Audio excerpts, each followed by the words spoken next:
I'm Aden Matthews. I'm Snyder.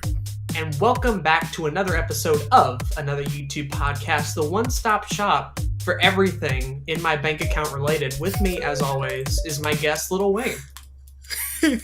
Young Weezy. Young Moolah, baby. I figured he would be a pretty good guest to have on this 21 Savage bank account related podcast. The boy has a cover coming out. Why don't you tell us about that? Yeah. So instead of saying I've got 1, 2, 3, 4, 5, 6, 7, 8 M's in my bank account, he says I've got 1, 2, 3, 4, 5, 6, 7, 8, 9, 10 bank accounts. Wow. Groundbreaking. Truly revolutionary. I'm so glad I was able to get this great interview with the one and only Lil Wayne. Exactly. Guys, down in the comments below, be sure to smash that like button in order to keep us relevant on YouTube. Thank you so much. And there you go. Yeah, that's our podcast. That's our podcast for today. And speaking of Lil Wayne, let's talk about YouTube. All right. Of course. Yeah. Why not? So, do you want to tell everybody what our topic is for today? Exactly.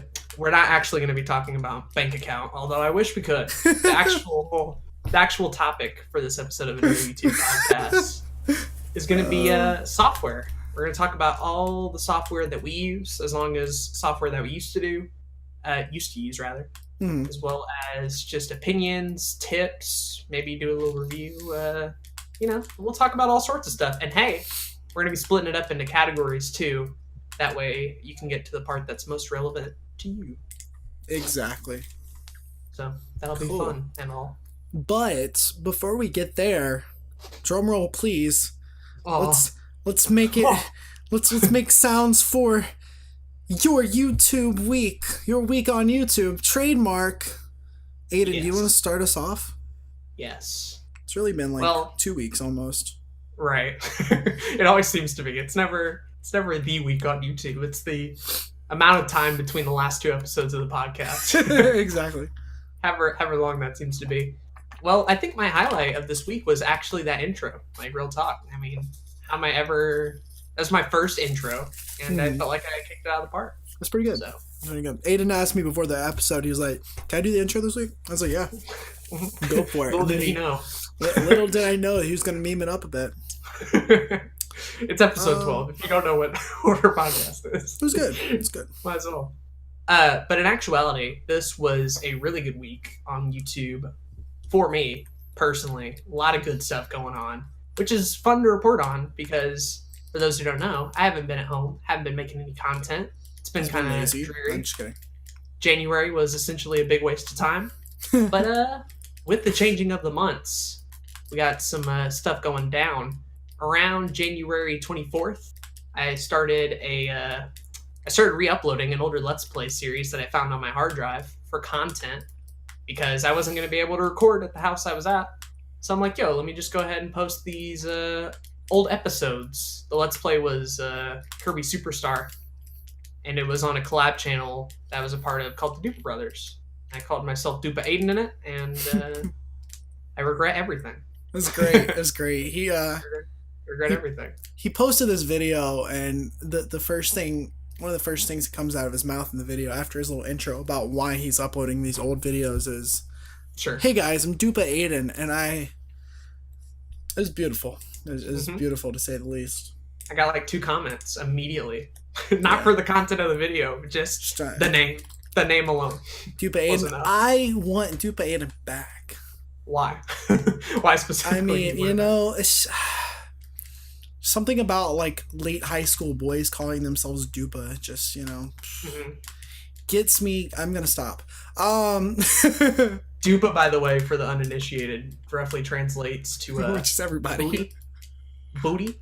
Booty. And the channel was essentially just a nicer way of saying the Butt Brothers. I didn't know that at the time, joining it. How many Dupas do you have in your bank account? Exactly. Not enough, apparently. No, not nearly enough. What about, was that it? Or do you have anything else? I just think that Let's Play was pretty important in general, despite the stupidity. Because that was the first ever LP I finished. All time. That was the first ever LP I finished. pretty cool. So it was kind of cool to be able to see sort of a little bit of my Let's Playing roots on Blue Couch Productions. And it was also helpful because it got content out to people who weren't getting it. Uploading it was a fun process because the internet out there wasn't good. So I had to upload them at the old house, or sometimes just do it at college in the middle of the class. So if any of my professors listen to this, you gotta do that YouTube grind, man. You understand that, right? Exactly. Yeah, it reminds me, back in a couple of years of my high school YouTube life, like a whole entire 2 years, a lot of the videos that I uploaded were uploaded like during the weekend at a public library, because I would just record and edit everything in advance and then upload like 20 videos one week out of the month at the public library. It was great. That's how it is sometimes when you don't have internet around, and I got to experience that firsthand. And that was not fun, because if you messed up or if a file got corrupted or you didn't have time to redo it, too bad. If the uploads take too long, you're just gonna have to stick. If my hard drive, randomly disconnected. I've had that happen multiple times here because, ironically, I work at a college library 4 nights out of the week, so a lot of my editing is actually done during those work shifts. So when I'm uploading stuff there, my hard drive likes to get disconnected randomly sometimes, which is fun. It's the greatest. It's kexty. It's pretty kexty. It's not, but it's great. Fantastic. Urban slang aside. Yeah. My week on YouTube has been almost non-existent, dude. It's just been not a good week on YouTube, and that's just because I've been really busy with other things outside of YouTube. So it's like, I guess it could be worse. Was it really a bad week? So I got 3 videos out, and that's better than 0. Fair. It's also better than 1, because 3 is better than 1. But it part of my New Year's resolutions, part of my goals this year was to get a video on every single day. And then I kind of slacked on the gaming channel this week too, although I did start streaming again, so that's good. It's been a week of ups and downs. I performed in my college musical ensemble. They do a musical once a semester, and I was in the orchestra for it. And so we had rehearsals for 6 days and then 3 performances back to back. So I didn't have really any time to do anything else except that, and then you have your school and shit that I had to deal with, and we've talked about how much I'm not a big fan of school right now in my life. So so what you're saying is excuses. Excuses. Yeah. And then like 2 days I randomly got super demotivated, which never happens to me, and was just kind of depressed and like kind of sucked. That does suck. And it had to do with school. Go figure. Oh, I forgot to mention as well. I finally moved this week. Yay. Just to update you guys. I finally moved. I now have Ethernet. I have most of my stuff here, including consoles, games, computer setup, 3 monitor stuff, hard drives, all that thing. However, the couch has still not arrived yet. So my branding is going to be a little shitty for a couple of days. Yeah. So Blue Couch doesn't have his blue couch. It's kind of... There's going to be a questions on the couch that's going to come out that's not going to have the couch in it. It's blasphemy. Yeah. I mean, the Let's Play part's like no one cares. Like, whatever. Fine. But like questions on the couch, not having the couch. What kind of moron am I? What kind of exactly imbecile? But it's been really nice though, in all honesty, just because having the internet back, having my stuff back, I'm ready to create again. Yay! This whole chapter of January just being this depressing, boring, can't do anything at all time has just finally left. The year has truly started for me, and it makes me feel a little bit better knowing that Zach failed his goal of daily uploads as well. Thank you. I'm not a horrible person anymore. There you go. At the end of the day, like, reason I, talk about how I failed my daily upload goal. I was depressed for a couple of days and didn't get anything done. The reason I mention that kind of stuff is because I know a lot of people also deal with the same things. Oh, I have to. And, it sucks. And at the end of the day, we're all human. We all make mistakes. We'll get over it. Everybody makes mistakes. Exactly. It's a classic Hannah Montana. Hannah Montana line. Circa 2006, It's pretty fire. Yeah. But was that it? Yeah, I mean that was pretty much it. Can't think of anything off the top of my head. I know you had a okay, time to break the illusion a little bit. Yeah. This is the second time we're recording this because the first one was real shitty. Yeah, that is and true. My internet was bad. But I remember you also having it was a very interesting side conversation around this time, and I forgot what it was. Was it Reddit? Streaming something? You brought something up very interesting, and I can't remember what it was. Reddit. It was like really good. I can't remember thinking about Reddit. Oh, you know what I did do this week that was kind of really, really cool is I've been getting some like freelance opportunities. Oh.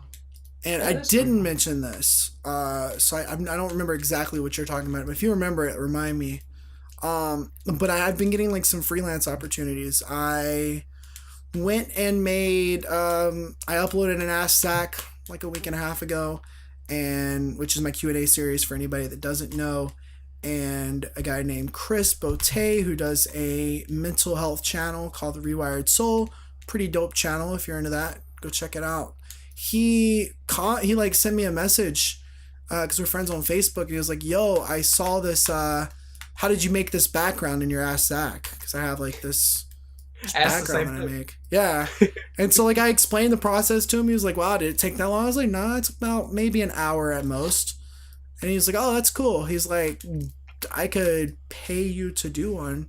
Or, can I pay you to do one for me? And I was like, yeah, hell yeah. Like, I'm down. And so Not only that, but he also wanted a new end card. And so I did that for him. He posted the end card in a group that I'm in with Roberto Blake, which I think I mentioned before. Kind of this internship thing that I got going on there. And another guy like commented on that, and basically I've gotten like a couple of other opportunities to make some money doing some graphic stuff, and it's kind of cool. That's wonderful. That's really wonderful. Yeah. Because you and me, like, something as simple as an end card or, little transition signs, like, they're almost cliches. They're almost run of the mill. They're like, whatever. I mean, they're cool, I guess, but they're not amazing.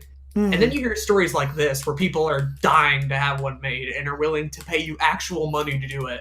And all of a sudden you're like, whoa, end cards are kind of amazing, actually.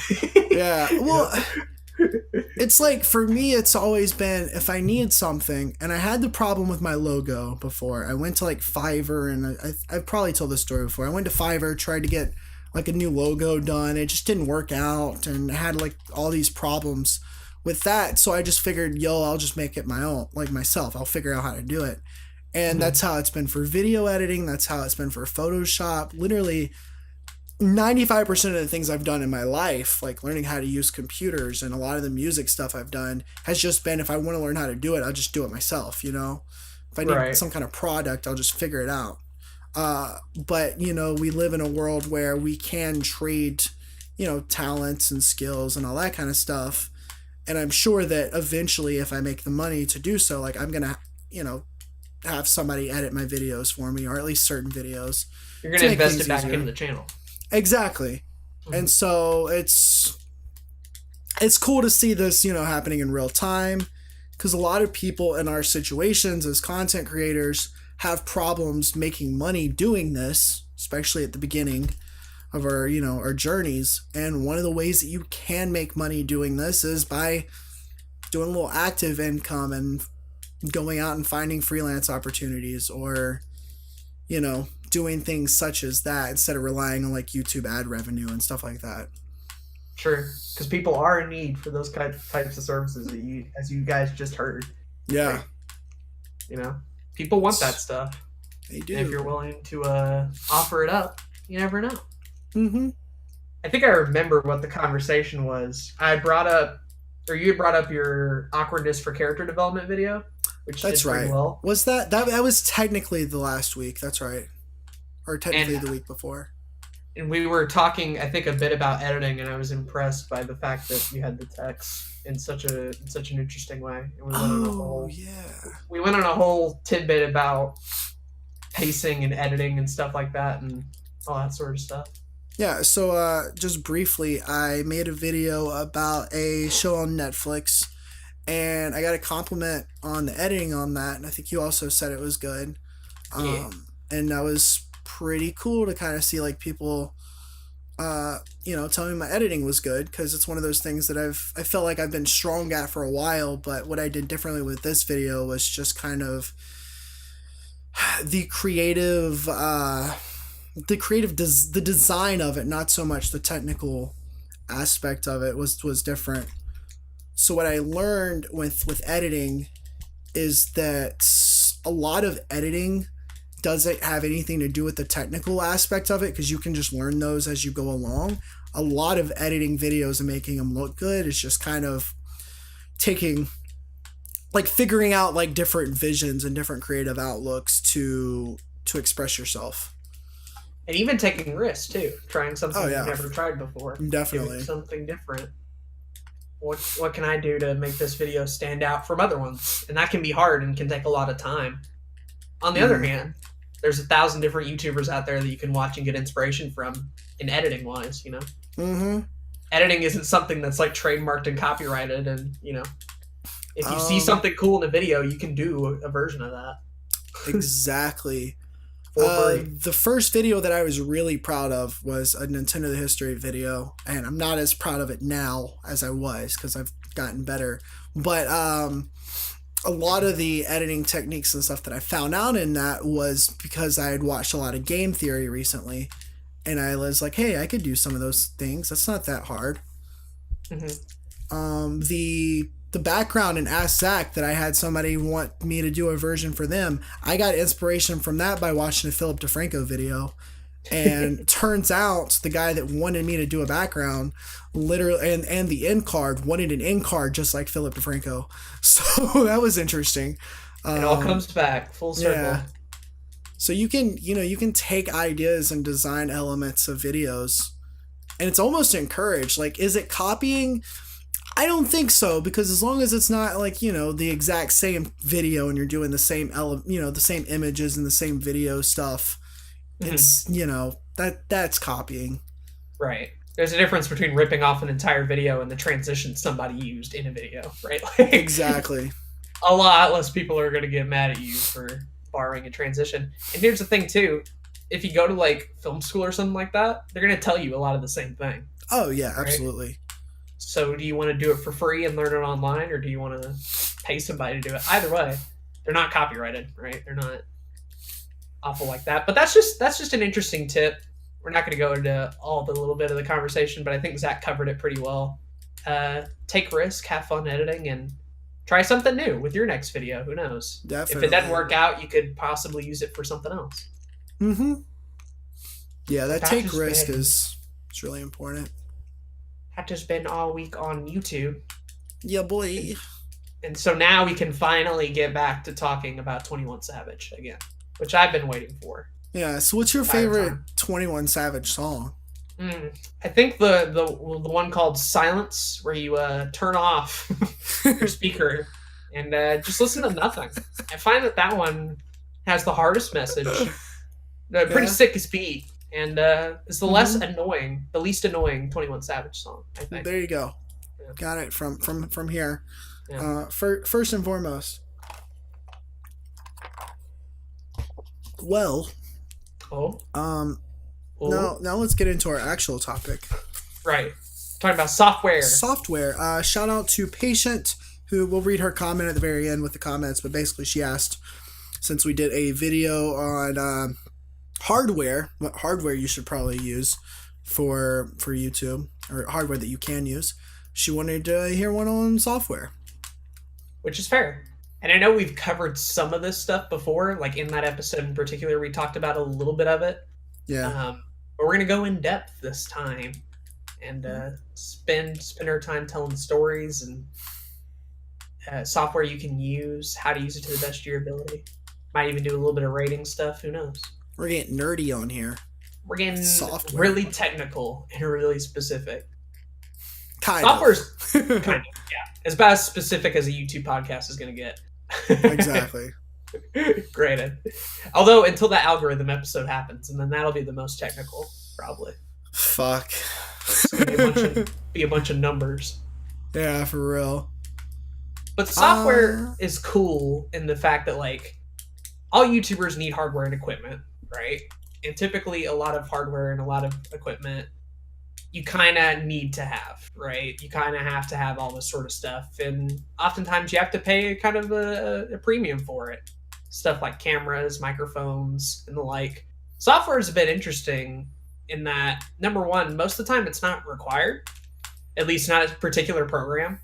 Right. And the other thing, too, a lot of it's free out there, guys. Like, there's stuff you could download today if you haven't heard about it, which is really cool. And I think it's something that sets software apart. Granted, some software does cost money, and some programs are definitely better than others. But there's a lot more options and variety, no matter what level of content creator you are. There's a piece of software for you, which is great. Which is really nice, yeah. You can kind of get even some of the, like, basic software. You can do more with it if you look into tutorials and stuff, and then the more advanced software, if you want to get it for just the sakes of having that for the future, you can learn with the software without it hindering your progress, which is really nice. Yeah, agreed. It's never all at face value. You can always improve and try new things and learn new things. I'm doing that all the time. Vegas, same. Just new programs in general. It's great. I've learned about like 5 keyboard shortcuts in the last month that's going to save me a tremendous amount of time in 2018. I'm really excited about that. This dude's fetishizing keyboard shortcuts over Dude, they save you so much time. I mean, you're not wrong. You're not when wrong. you can... I didn't know it was possible. You can watch a video at double the speed while you're editing it in Adobe Premiere, and it's so much time saved. It was legitness. Exactly. Oh man. Very much legitness. Let's go ahead and start with our first category of software. Let's start with audio programs. You got to have that good audio, or people are gonna leave. And it's safe to also assume that more people care about good audio rather than good video, which 100%. I've always found to be weird and interesting. Considering it is a video. Right. Like, YouTube is a video site, yet the majority of the basics and importance is placed on audio a lot of the time. But it makes a lot of sense when you think about it. Sure. People's thresholds are different, is the thing. Like, a lot of people have a very small threshold for audio and what they consider acceptable than they do video. Right? Right. Some people don't mind watching 480p, believe it or not, you know? But there's very few people who want to listen to, "Hi guys, it's me," you know, like that. Exactly.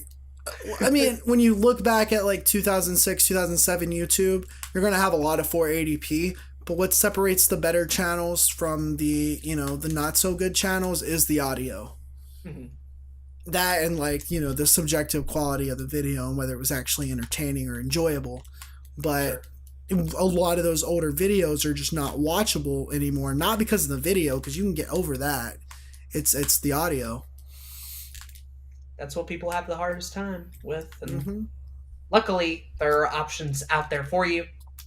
We're kind of going to talk about these programs or switching off and stuff like that. We're going to kick it off with Audacity. Everybody and their mother, at one point or another, I feel like have used Audacity.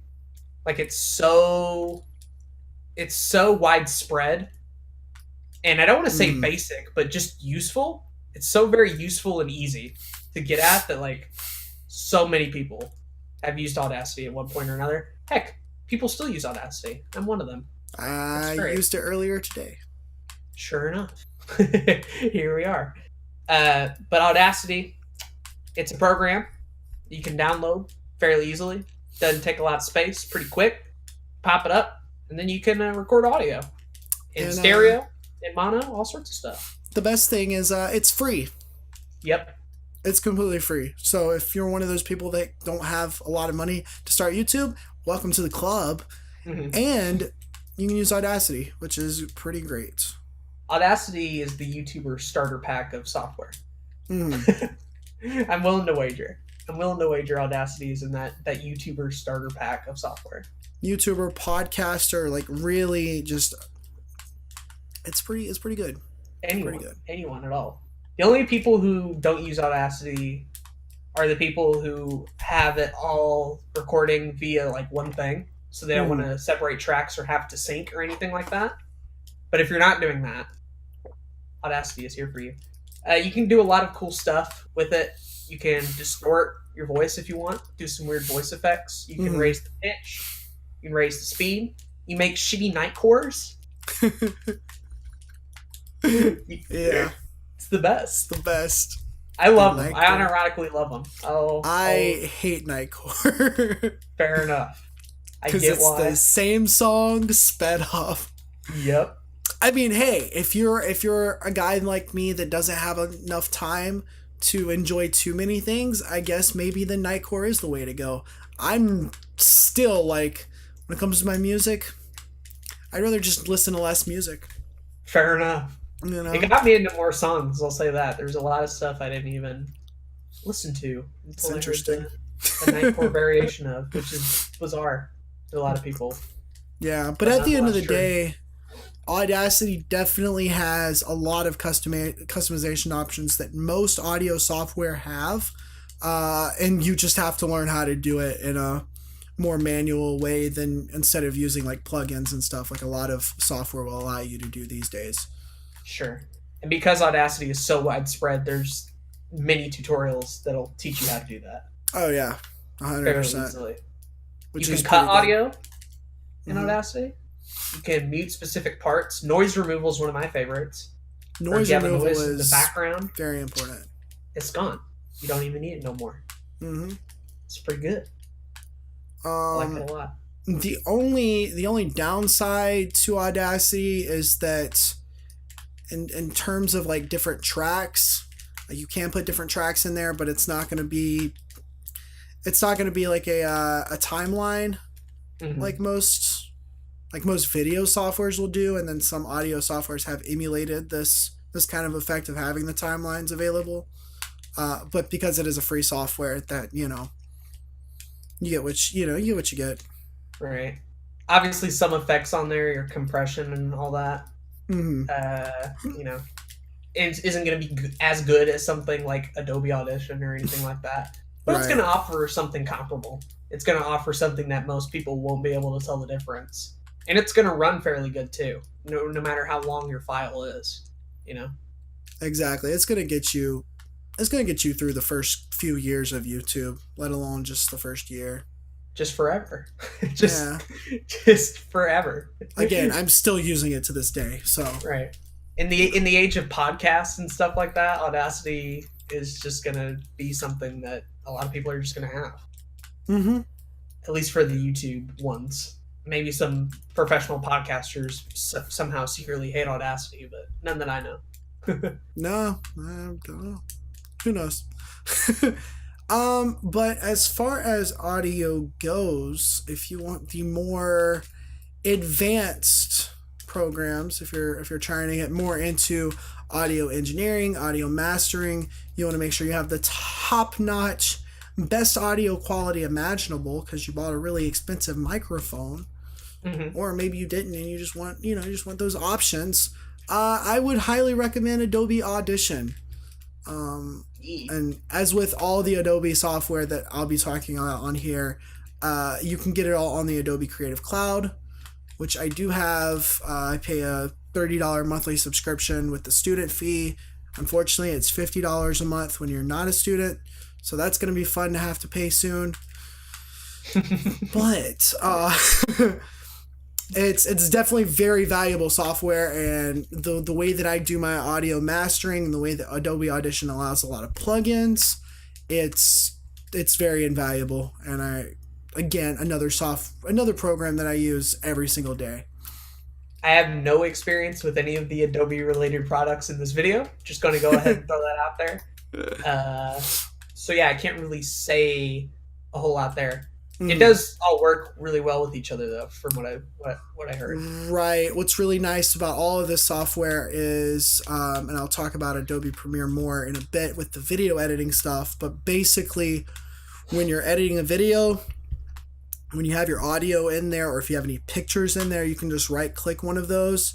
Right-click your audio. It'll say Edit in Adobe Audition. It'll pull up Adobe Audition and pull up your audio in there. You can edit it. Click Save, and it'll automatically save it to your video file. Same with pictures and Photoshop. So the Adobe ecosystem makes all those pretty convenient with each other. You don't really have to go out of your way and get a bunch of other programs and stuff like that. Also, if you have like group projects, if you're working on it with multiple people, you can save these things in real time, if I'm not mistaken. Hey, so that's pretty cool. I don't use any of this, but I feel like this is something that I might end up using in the future when I get into bigger projects with other people and stuff.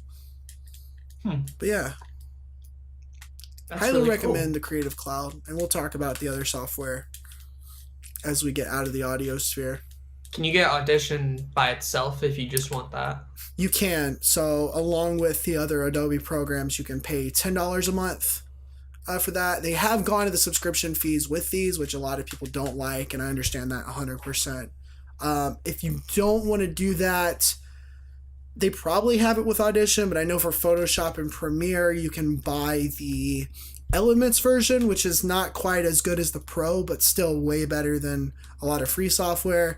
You can usually get these for like $50 or less in a box set, and then just install it on your computer that way. Pretty easy. So yeah, easy peasy.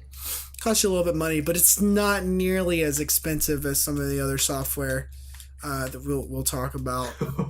Oh yes, there's a lot worse, even in our video. And even for like the subscription based model, you're gonna get your money back eventually if you continue to do this for a long time. Right. So that's the thing, though. You actually have to use it. So right. If you're lazy, you might not want to go ahead and buy a subscription just because this money going to waste. Don't want to do that. Exactly. Definitely get used to some of the free software first. Oh yeah. That way you can kind of figure out, because especially if you're one of the people listening to this podcast just kind of starting YouTube and using this as your guidelines, you want to use the free software to get your feet wet with video production in general, because it might not be for you, and sometimes it's not for everybody. So if you're a student and they have that on those computers and at that college, take the fuck advantage of it, though. Definitely. So I know a lot of people use that, and like Zach said, the student discount code helps a ton as well. So take advantage of it if you're in that position. I actually was I worked as a web developer for about a little over half a year, and they needed me to have the Creative Cloud for stuff, so they paid for it for like the entirety of me working there. So that was pretty dope. That's pretty good. Yeah. And then I got very dependent on it, and I had to start paying it out of my own wallet, so that was great. And he was like, Pretty much. That's all you got on Adobe Audition? That's Adobe Audition. It's pretty good. Yeah. I'm going to go ahead and take you back in time to the little program. I don't know if you've heard of it before. Called Skype. Skype? What's that? You know when you like go in the Museum of Natural History and you see like the dinosaur bones? Right next to the dinosaur bones is this old program that cavemen used to use to communicate with each other over the internet called Skype. And, it was pretty helpful back then, because sometimes if cavemen wanted to do like collab Let's Plays per se, Skype was pretty easy to just get in a call. But the problem was, how are you going to be able to record that call? Well, here came a little program called the Skype Audio Recorder. You would download it. Pretty small, again. Doesn't take up a lot of space. Fairly easy. Won't crash on you. And each time you got into Skype call, it would automatically record it. So calls with friends, or important calls, or Let's Plays, don't even have to think about it. once it's there, it just does its work, and it's by far the best way to record collab projects for YouTube on Skype. Would I recommend doing that today? No, Discord is an option, and you should use it. Speaking of software, you should use Discord. Yeah, just in general. Just go use Discord. All right. Skype is useful to some people. 9 out of 10 people probably not, though. Go pick up Discord or TeamSpeak or whatever. Who cares? Yeah. There's like 8,000 options for that as well. But Skype audio recorder was really cool in the fact that it just made recording audio off of Skype calls so easy. Unless your call crashed. Yeah. Maybe your friend left. Maybe you were in the call with somebody and they said the N-word real loud. You're like, man, really wish that didn't happen. Hashtag relatable. Yeah. You wouldn't happen to know about that, would you? No, I wouldn't happen to know anybody that does that at all. Interesting. Unfortunately. I used to use Skype Recorder. One of the funniest things about it is that sometimes it would just record your call randomly without you pressing a recording button. And so one day I happened to see that I had like 50 calls of like me talking to friends in Skype recorded. And so that was pretty great. You listened back to them? I listened back to a couple. I wished I still had them because that'd be an enjoyable experience. But then I also uploaded a couple of them to YouTube, and I titled it a series called Random Skype Calls that my computer recorded. And a couple of people got pissed off at that. Most people thought it was hilarious, and they thought it was cool to go back and listen to these conversations, even though none of them were like particularly, incriminating. Right. It's a piece of history. History. But there was a couple of people that were like, you just uploaded this without my permission.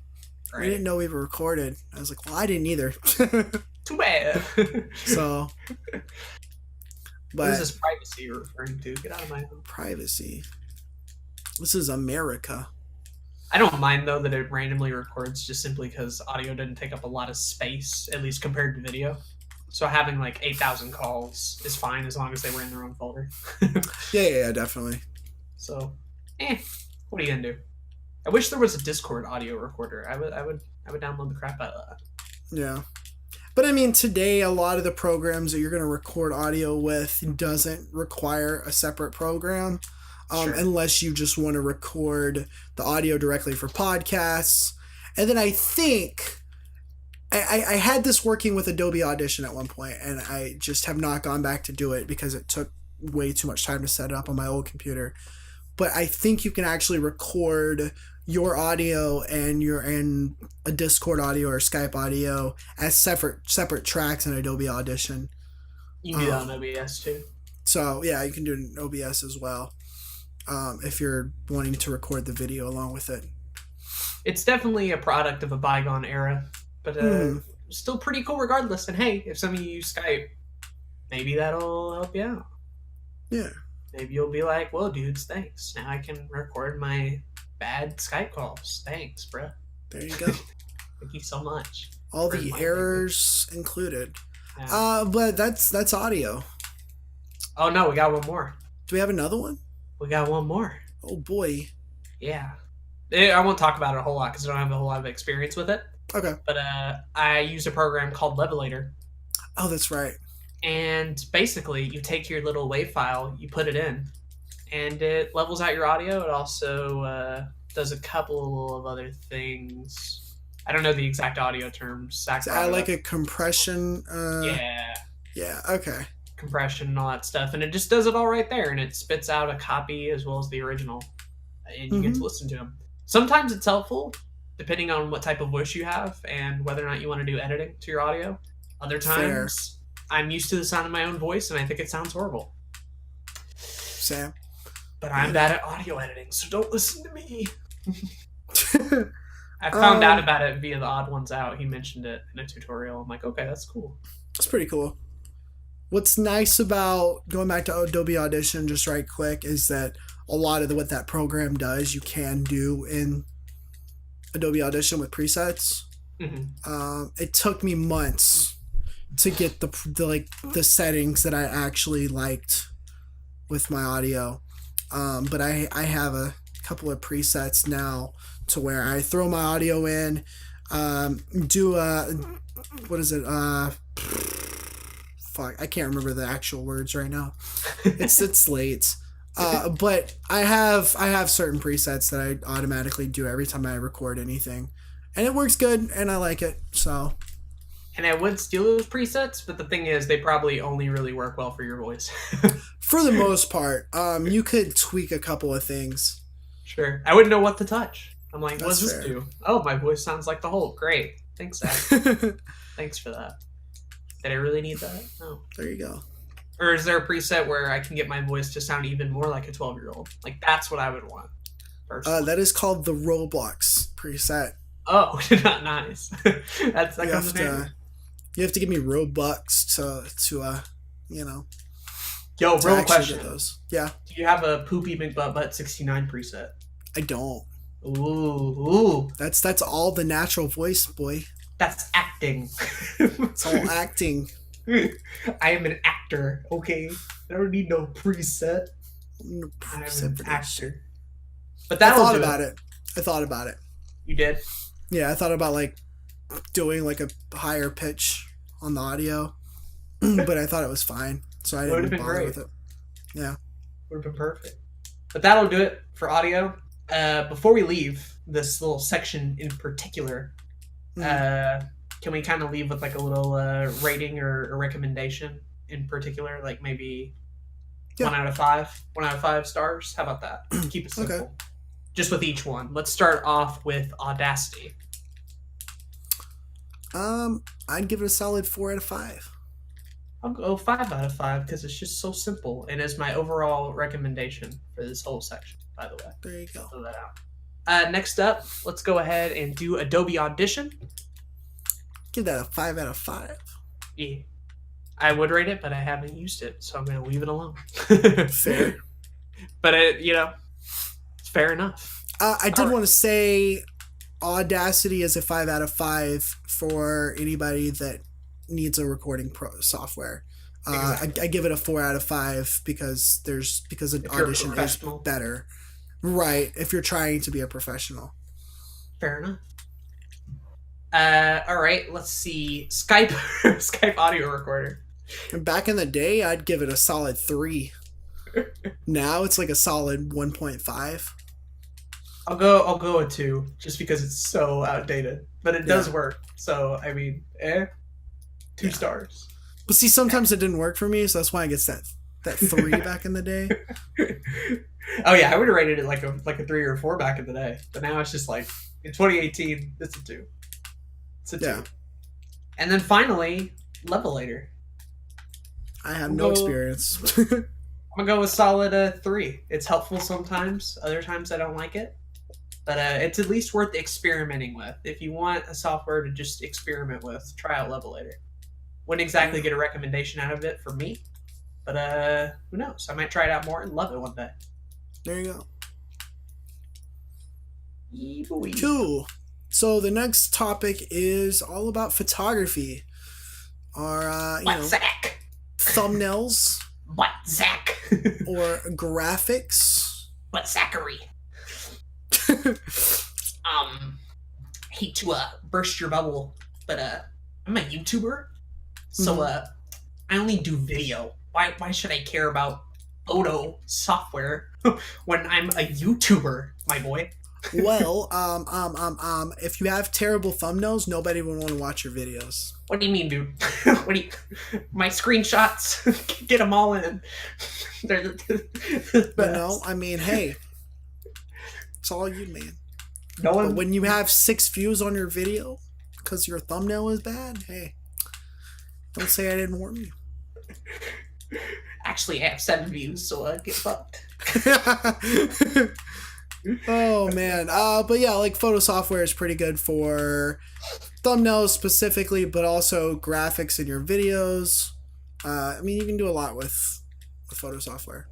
It's pretty imperative to the content creator and YouTuber life here. Yep. I was making a joke with that because in actuality, photo software super helpful, like you mentioned, Mm-hmm. thumbnails and the like. And we'll go ahead and we'll get into it. We'll go ahead and get into it. I'm gonna let Yeah. Zach start off with the first one because I did the last two.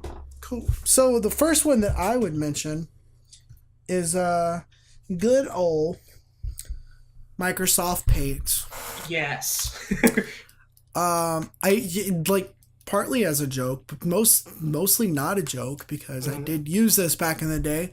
Though I think there are better free software.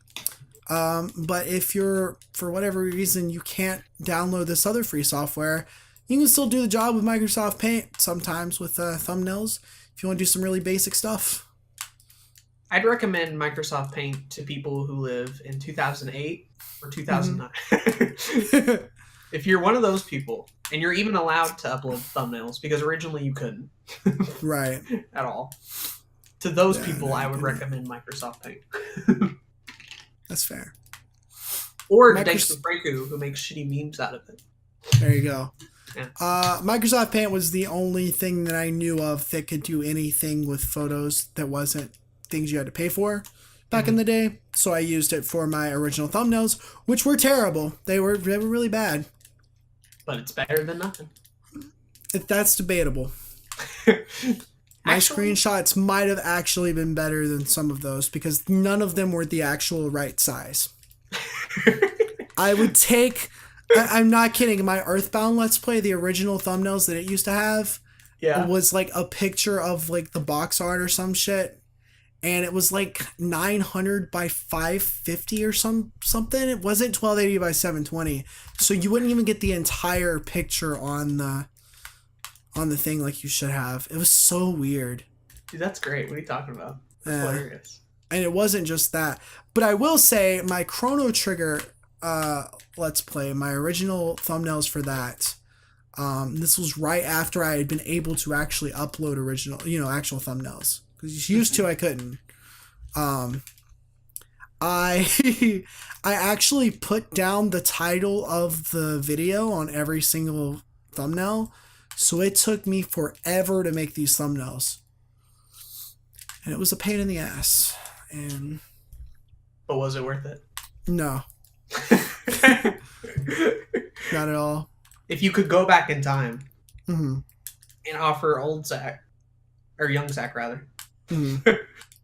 a better software, would you? Or would you just watch him suffer and be like, little Kitsty? I mean, honestly, I'd probably tell him to quit YouTube. But I mean, Vimeo was so much better back then. Vimeo's worth that.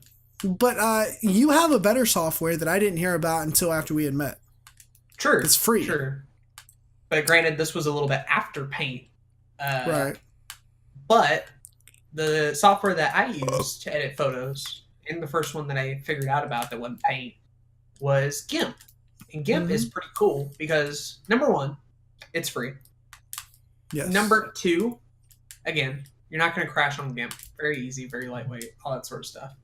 Number three, almost anything you can do in Photoshop, you can do in GIMP. And that was the selling point for me, is that it was a free software that had a lot of options. Previously, free software like Paint didn't have all the options you needed to make thumbnails.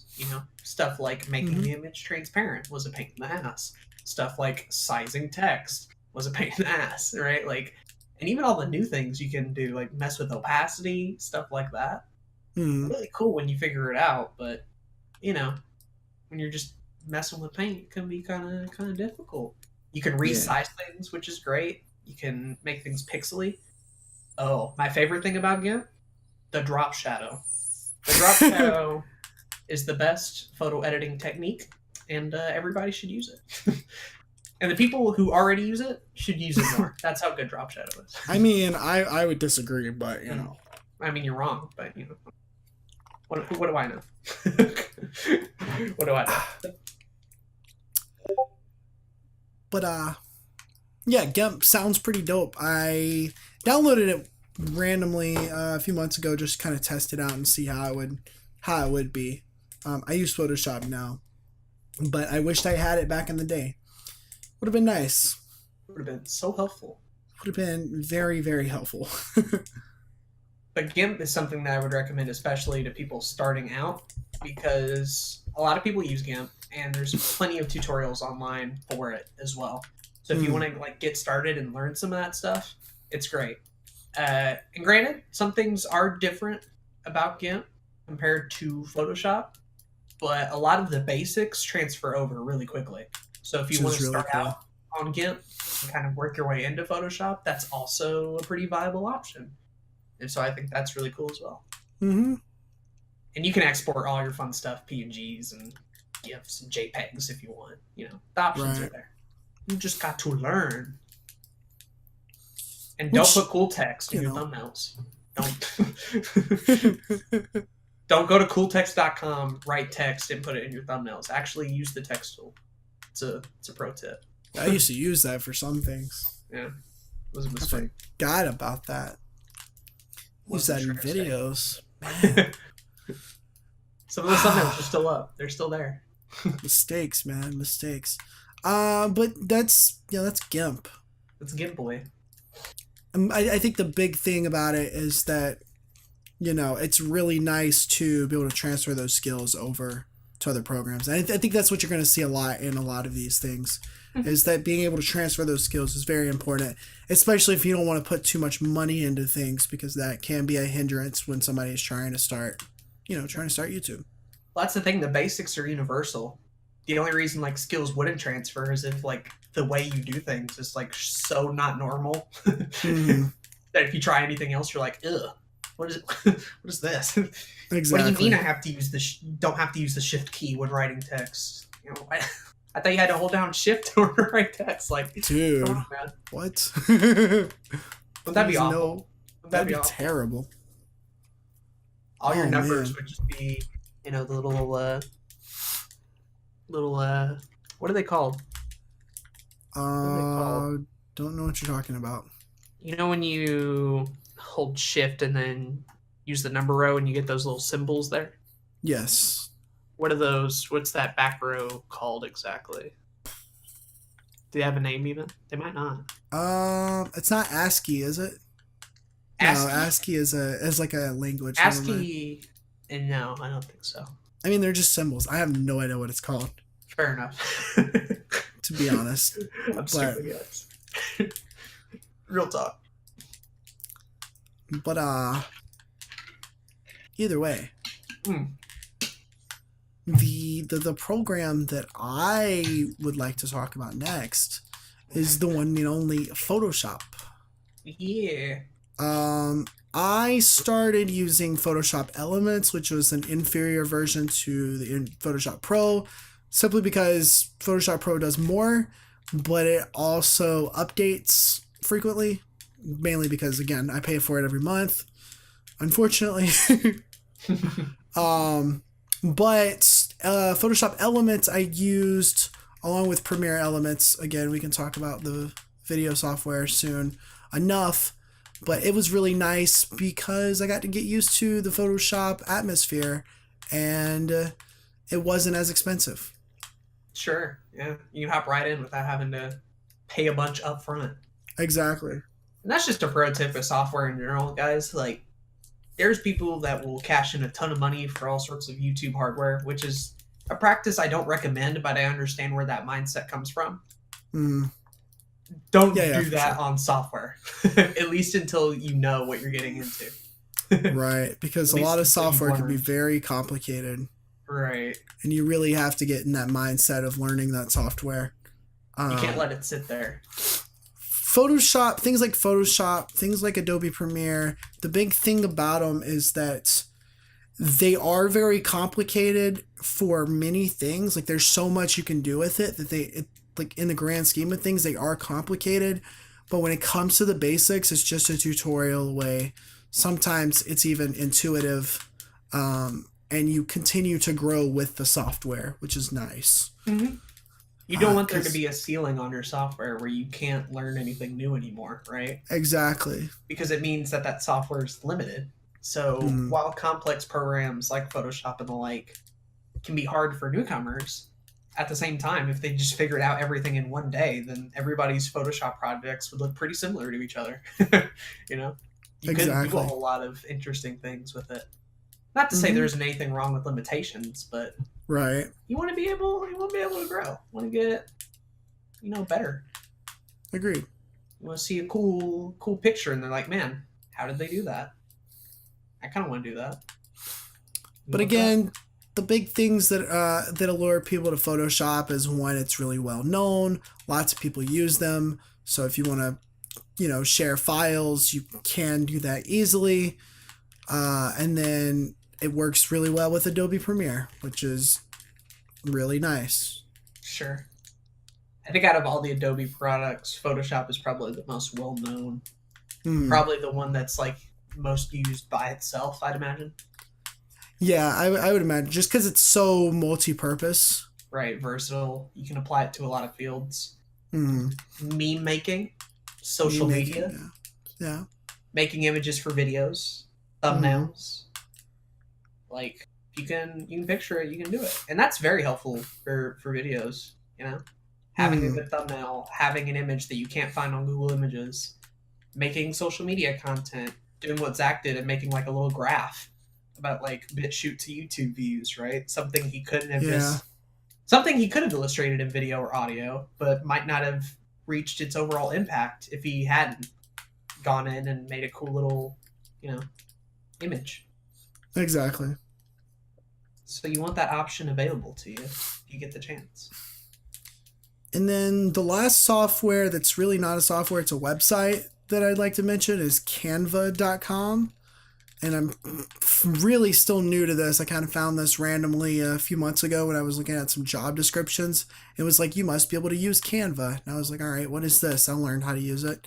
But it's a really cool website that allows you to like make social media images, which you can do in Photoshop, but it makes it a little easier. It gives you some templates and it allows you to just kind of go with that.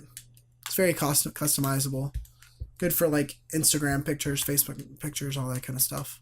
Fair enough. Yeah. I don't think I've heard of Canva until this podcast, so that's kind of cool. Or you might have DM'd it to me, I think, one time. Probably. Maybe. I don't remember. Isn't that the one that can vectorize stuff? Because I remember there was a website that I found that did that. It might have been something else. There is a website that can vector stuff, which is also really nice. Because originally, also photos, Adobe Illustrator, I originally vectored my logo in Illustrator, but there are websites you can just kind of put a PNG or a JPEG on there. It'll automatically turn it into a vector, and it's pretty good. I like it. Pretty cool. It saves the files weirdly, like the way it saves them is they kind of save them like graphs or something like that. So it's best to like zoom in on it on the website and then use like a snipping tool to do that. Interesting. Which is another really good handy tool, by the way, the snipping tool. Yeah. I use that quite frequently for a lot of things. Imagine it comes in handy. Mm-hmm. I don't even need to imagine. I've had situations where that just legitimately comes in handy. Mm-hmm. And you never know. I think I'll wrap it up for the photo section. Let's go quickly over our ratings and the like. Mm-hmm. Let's start off first with Microsoft Paint. Oh, man. I give it another solid 1.5. I'm going to go lower. I'm going to go 1. All right. Do not recommend it. There's so many better options out there today that you can try out. All right, next up, GIMP. I'd give GIMP probably a 3, just because I barely used it, and it's free, and it's still pretty good. Fair. I'm gonna go solid 4 out of 5. You can't do everything, but you can do a lot, and it's my recommendation for beginners. We're kind of paralleling the audio section a little bit here, but the GIMP is definitely the beginner-friendly option here. So which is good. And then next up, Photoshop. Photoshop gets a 5 out of 5. Yeah. It's a masterpiece. It's not a masterpiece. It's just pretty good. If you're a masterpiece at editing photos, then grab yourself a little bit of that Photoshop. Photoshop. It's good. Can't rate it because I haven't used it. And That's then fair. Canva. Let's just go ahead and rate Canva the site. I'd probably give Canva a 4. It's really nice for beginners when it comes to images and stuff, and it is customizable. The only issues is that there's still a limit. You know, you can't do everything you would do on Photoshop or anything like that. Plus, they do lock behind certain graphic stuff behind a paywall, which kind of sucks, but shame. It is what it is at the end of the day. Fair. I'll go the same thing. I agree with you on a lot of those points. Yeah. Can't do everything, but the few things it can do, it's pretty good. But what now, it does do, it does well. But now, we get into the hypest segment of our software roundup. Yeah. You know, the thing we do on YouTube? Video? Do you want to start with video recording and then go into editing? Yeah, that'll be fine. Because video in itself is kind of broad. There's a lot you can do. There is. Just very good for people like us. We're going to start with video recording in particular. Mm-hmm. And back in the day, back in the caveman prehistoric era, you know, around the time Skype was still being used. That old. Exactly. People used to use a little thing called Hypercam. And they'll record their little footage. They'll do all that. And they'll upload it directly to YouTube. No editing required. And you just see that nice, beautiful, sexy, unregistered Hypercam logo right at the top for all to see. Yeah, boy. And, you know, looking back at it now, I get goosebumps. That's nostalgic. That's goosebumps. That's nostalgia for me. You know, get these goosebumps every time. Every time. Every time. Oh boy. References. But did you use Hypercam at all? A little bit. I used Hypercam, probably Hypercam 3, in a very short amount of time between after I had used Cam Studio, which I do not recommend, after I had used Freeze Cam, which was bullshit because it only had a time, free trial, and then before I used one of the other programs that we're going to talk about in a bit. Ooh. So I used it for a very short period of time. You didn't enjoy your experience on the Hypercam? I mean, it was fine. It did what I needed to do. But I do believe it had that unregistered mark. I think I did have that in a few videos. Unironically. Dude, that's sexy. That's my aesthetic, the unregistered Hypercam logo. I think that's why I got something different, because I think I used it for just a few videos and I was like, nah, I need something that's not going to have this bullshit on it. I was not a fan. Exactly. I think you summed it up best with Hypercam. Hypercam 2, 3, the whole series, really. It does its job. Yeah. That's about it, really. It's a screen recorder. It's a screen recorder. And there's better options out there these days. A lot better options.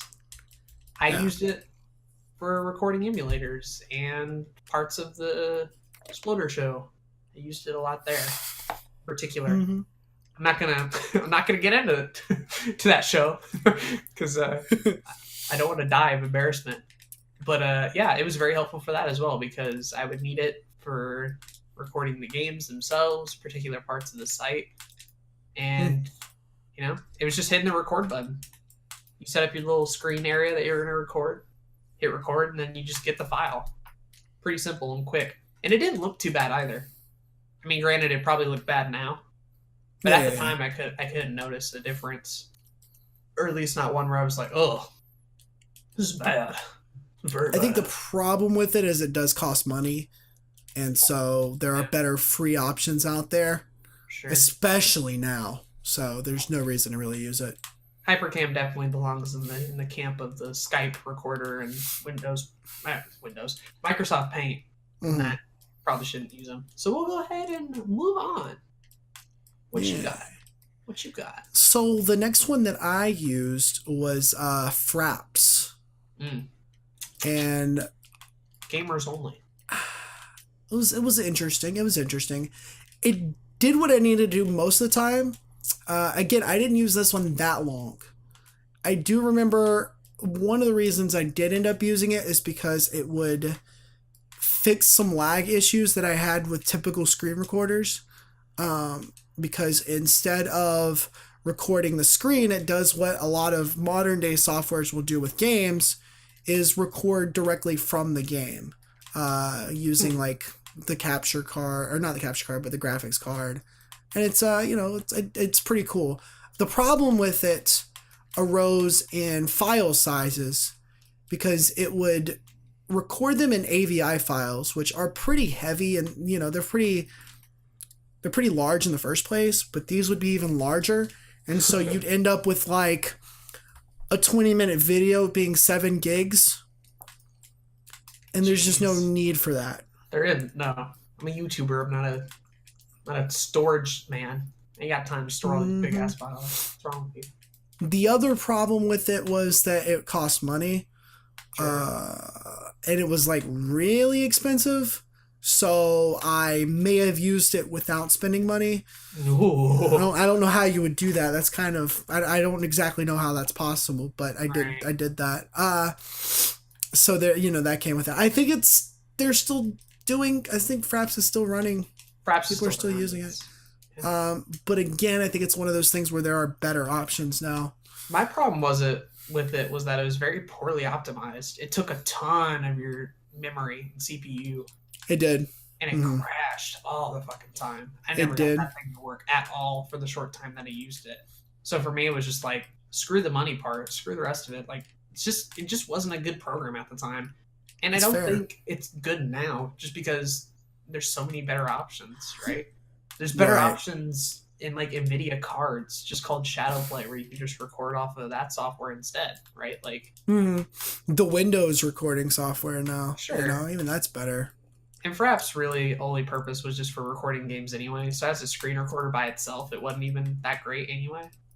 Oh, there was no way for you to do it, I don't think. Oh, you couldn't do it? Okay. No, sure. By my understanding, it was just simply for games.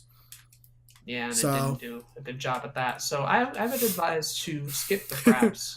But it's something that we've all tried, I think. If you were OG YouTube, you probably tried Fraps at one point. I feel like it was good to mention, too. Camtasia. That's the one I'll bring one. up. Yeah. Okay. So Camtasia, the recording, not the editing thing, because I think they go under the same name. I'm not sure, but it had a screen recorder, and it was probably the one that I got. If it wasn't Hypercam, I was probably using Camtasia as second to that, in case I needed something to look a little bit better. But Camtasia had its own set of problems of not wanting to work, having glitches with the recording. Sometimes the files would just end up being corrupted altogether, which really sucks. But it also offered cool things, like you can add a webcam to it. You can do audio on there and video, and I think it's separate even. Probably not. That might just be me dreaming of a better world. But it was helpful for the time, and it was still just as easy to use as Hypercam. A little bit of a bigger program. Took a little bit longer. I don't think it's free at all. I know I got it for free. I don't know how you would do that, but I figured maybe Captain Hook might have the answer to that one, but we should get him on the podcast.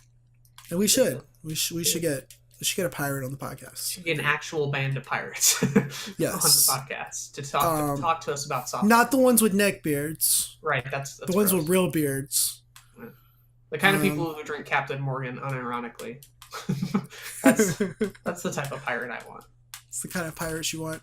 Yeah. But I also used Camtasia for the longest time. That ended up being my primary source of video recording. Up until 2015 when I switched to the next one that I'll mention. But I used Camtasia for a long time, and I really liked it.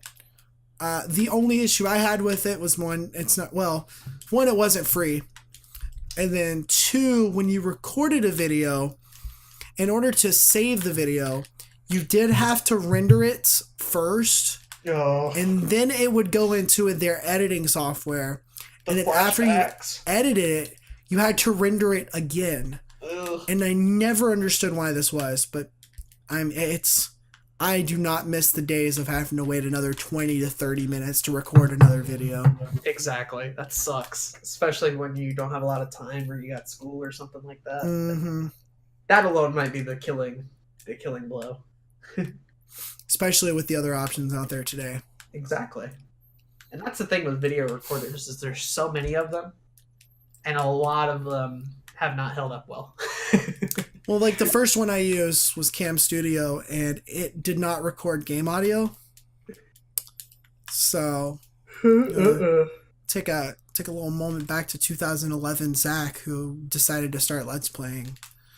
That's the thing. That's the thing about this entire episode for us is that, like, there are better options now, but back in the day when we were starting out, you kind of just had to go with whatever was available, no matter how bad it was, right? Yeah. The barrier of entry of making videos on YouTube was so much harder than it is today. Agreed. For many reasons. And it's weird because the content was worse. How did that work out? In a lot of ways, yeah. But then again, that kind of makes sense, though, because if you spend so much time just trying to set up your recording, your recording's probably going to be bad anyway. Yeah. There you go. But that's the thing. We were willing to put up with stuff like that because there wasn't another option half the time. Or if it was, it had its own unique glitches and problems that sometimes wouldn't get updated or wouldn't get patched, right? That's true. It's cool when you go on YouTube and you find like a tutorial and they mention a program that like you've never heard of. And it's almost like a gold rush feeling where you go download it and try it out immediately, hoping that it's better than the one you have. Yeah. That's exactly what like 2011, 2012 YouTube was. Right. Even up to like 2013 for me. It was a lot of just kind of trying new programs just to see if they'd be good. Sure. And you'd have to learn them because a lot of them did things in weird and interesting ways. Mm-hmm. Sometimes for the better and sometimes for the worse. But yeah, Cam Studio kind of brought me back to that a little bit. Being like, man, I'm glad I'm not there anymore. Yeah. But after Camtasia, I switched to Open Broadcaster software. OBS. But Zach. Which is fucking great. But Zach. Yeah. OBS is for streaming, cuck. Oh, you're right. It is a streaming software, but it also records. How dope is that? Wow. You're not a cuck now. Wow. I'm Wow. actually gonna go download OBS right now. Oh wait. I already have it downloaded. And oh wait. There you go. It's a really good program. OBS. Plus you're also a streamer, so you know. Fair. OBS is awesome. I love OBS. Me great. too. It's a great Sometimes. streamer. Oh, sometimes. Yeah, sometimes it pisses me off. Mm-hmm. It's a love-hate relationship, really, now that I think about it. But OBS can do streaming, like Zach mentioned, and it can also do recording. So if you want to record videos, both from your screen, or if you want to record games, or if you want to record off a capture card, OBS is your one-stop shop for all that sort of stuff. OBS, I recommend to people who want all their video recording and streaming needs done in one software package. Now, granted, there are a couple of disadvantages to that. Relying solely on one program, if something goes wrong, which in OBS, there's always something that goes wrong because it's open source. Yeah, you're ready to have to deal with that. The other problem is starting out on OBS is the worst. Yeah, it's pretty bad. Not the downloading part, but the learning part. Exactly. So bad. It's got a pretty steep learning curve. Right. And then even once you figure it out, like you still haven't figured everything out that it does. I finally feel like I've gotten to the point where I've mastered the software. I don't know about you. Okay. Yeah. Because once you do a lot of recording and streaming with it, you do kind of figure out how to make sure it's optimized well. Sometimes the problem it being is that the settings are kind of convoluted. Right. And it's so customizable when it comes to recording and streaming that you have to really learn about what each setting does. And that's why you see a lot of videos on YouTube about like the best OBS settings of 2018 or, you know, every year there's a new one that people put out. And it makes sense. And I use them every once in a while. What's nice is that recently in beta, they have put out a configuration wizard in OBS that will automatically check your PC. It'll automatically run a test stream, and it'll tell you like what the best settings are for you personally. Goddamn. Ooh. Now, I'm sure I ran this and it did wonders for a while, and then I had a couple of other issues and I just had to tweak a couple of settings. But because it's still in beta, that's to be expected. Either way, that's super nice if you're getting into OBS in 2018. That's really awesome. And I'm glad less people are going to have to deal with the bullshit we had to. I'm setting it up for the first time and learning it and tweaking it and all that sort of stuff. Yeah, definitely a bit jealous, you know? Yeah, why can't I be like them? Come on. Why can't I be like a new YouTuber? The heck? But yeah, OBS is great. It's got a dark mode, which is nice. You can switch scenes pretty good. The transitions are cool. You can add sources. So each little part of your scene has its own little thing that you can show or not show, which is helpful. You can put overlays on it, streaming it, like I said. And there's a lot of plugins too that work pretty well with it, and little other side programs that just kind of have to work with OBS because it's such a big platform and so many people use it. So you're given a lot of extra options to just sort of experiment and try new things out. What plugins do you use right off the top of your head? I'm actually not a plugin boy that often. Okay. What about browser sources? Do you have any of those? I think I had one. I think I might have had or alerts, maybe. It might have been alerts. I think I had alerts for that. Yeah, I have alerts for streaming. I have chat for streaming. And then sometimes I have the Spotify. I have like a Spotify plugin thing that'll show what music I'm listening to if I decide to put music on. And then I went into Photoshop and created like a background and an overlay and put that in the stream. So it's cool. Mm-hmm. I'll say once you learn it, the opportunity that you have with OBS is huge. The one problem is you have to get over that hill. You gotta get over that hill. Right. And there's a lot of bad tutorials out there. That's the thing, too. I've been misinformed more times on OBS than any other program because no one has the right answer. Sure. And a lot of times people have the wrong answer, and I screw over my program and have to, reinstall it or something like that. Yeah. And it should go without saying, but if you're streaming using OBS, of course, you're going to take over a lot of CPU and stuff like that. So it is kind of intensive.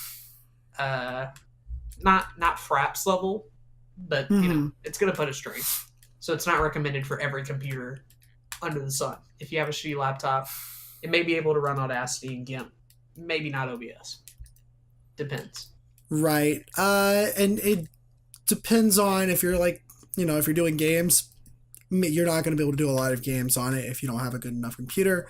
Myself included, I don't record a lot of the game stuff that I do anymore on OBS just because of the amount of CPU it uses. And I think I have a decent computer. I think I have 8 cores here, so it's pretty good on the CPU end. Granted, I wanted that for streaming anyway, but yeah. Definitely. Recording games on Steam is something that I do frequently with it, and even with the Elgato capture card, I do it that way too. Sometimes with OBS, that's good. But I personally use more so for my recording these days, Bandicam. I know you've used this before too, correct? I have. When OBS doesn't work. Do you want to talk about it a bit? Because I kind of talked about OBS. Oh, to start off with. So Bandicam is what I recommend for all you beginners out there, as far as that's concerned. OBS is something that I'd recommend for people who want to move on up a little bit. That's interesting. Okay. But Bandicam, I think, is the good starter option. Granted, it ain't free, but I don't think the free limitations that it has on it are enough to really detriment a whole lot. Okay. I mean, I get that they have I think they have a watermark on there. I think. Or no, not the watermark. It's 10 minutes. Yeah, it's 10-minute limit. And that might be a big deal, actually. Yeah. I don't know. It's simple enough, I think, for starting out that, unlike, let's say, Hypercam or Camtasia, I don't mind leading people toward Bandicam for a first starting option. Mm-hmm. And it's not going to be too advanced enough to where you couldn't figure it out. So that's what I like about it, personally. So interesting enough, we've gone through these software kind of in the order of when I used them, which is kind of cool. Sure. But I started using Bandicam a little over a year ago now. It's been like a year and a couple months because I was having problems with OBS lagging so much, and I could turn down my video quality, but it would just, not be watchable. So I was looking at software and I found Bandicam and I used the free trial and I realized, hey, my shitty laptop at the time can run these AAA games from the last 6 years and record them without having any lagging issues. So that was cool. And then I got a better computer, and so that even works even better. So I use Bandicam to do all of my regular recording for games. And I like it. I'm using it right now for the recording of the podcast. It's just better optimized, I think. There's Mm-hmm. less that can go wrong. And I think even if you want to use it with more options professionally, like a lot of them are there. But Right. it's not nearly as much as OBS, which can be a good thing. One of the things I really like about it that I could never get OBS to do, and it may or may not be able to do this now. I'm not 100% sure.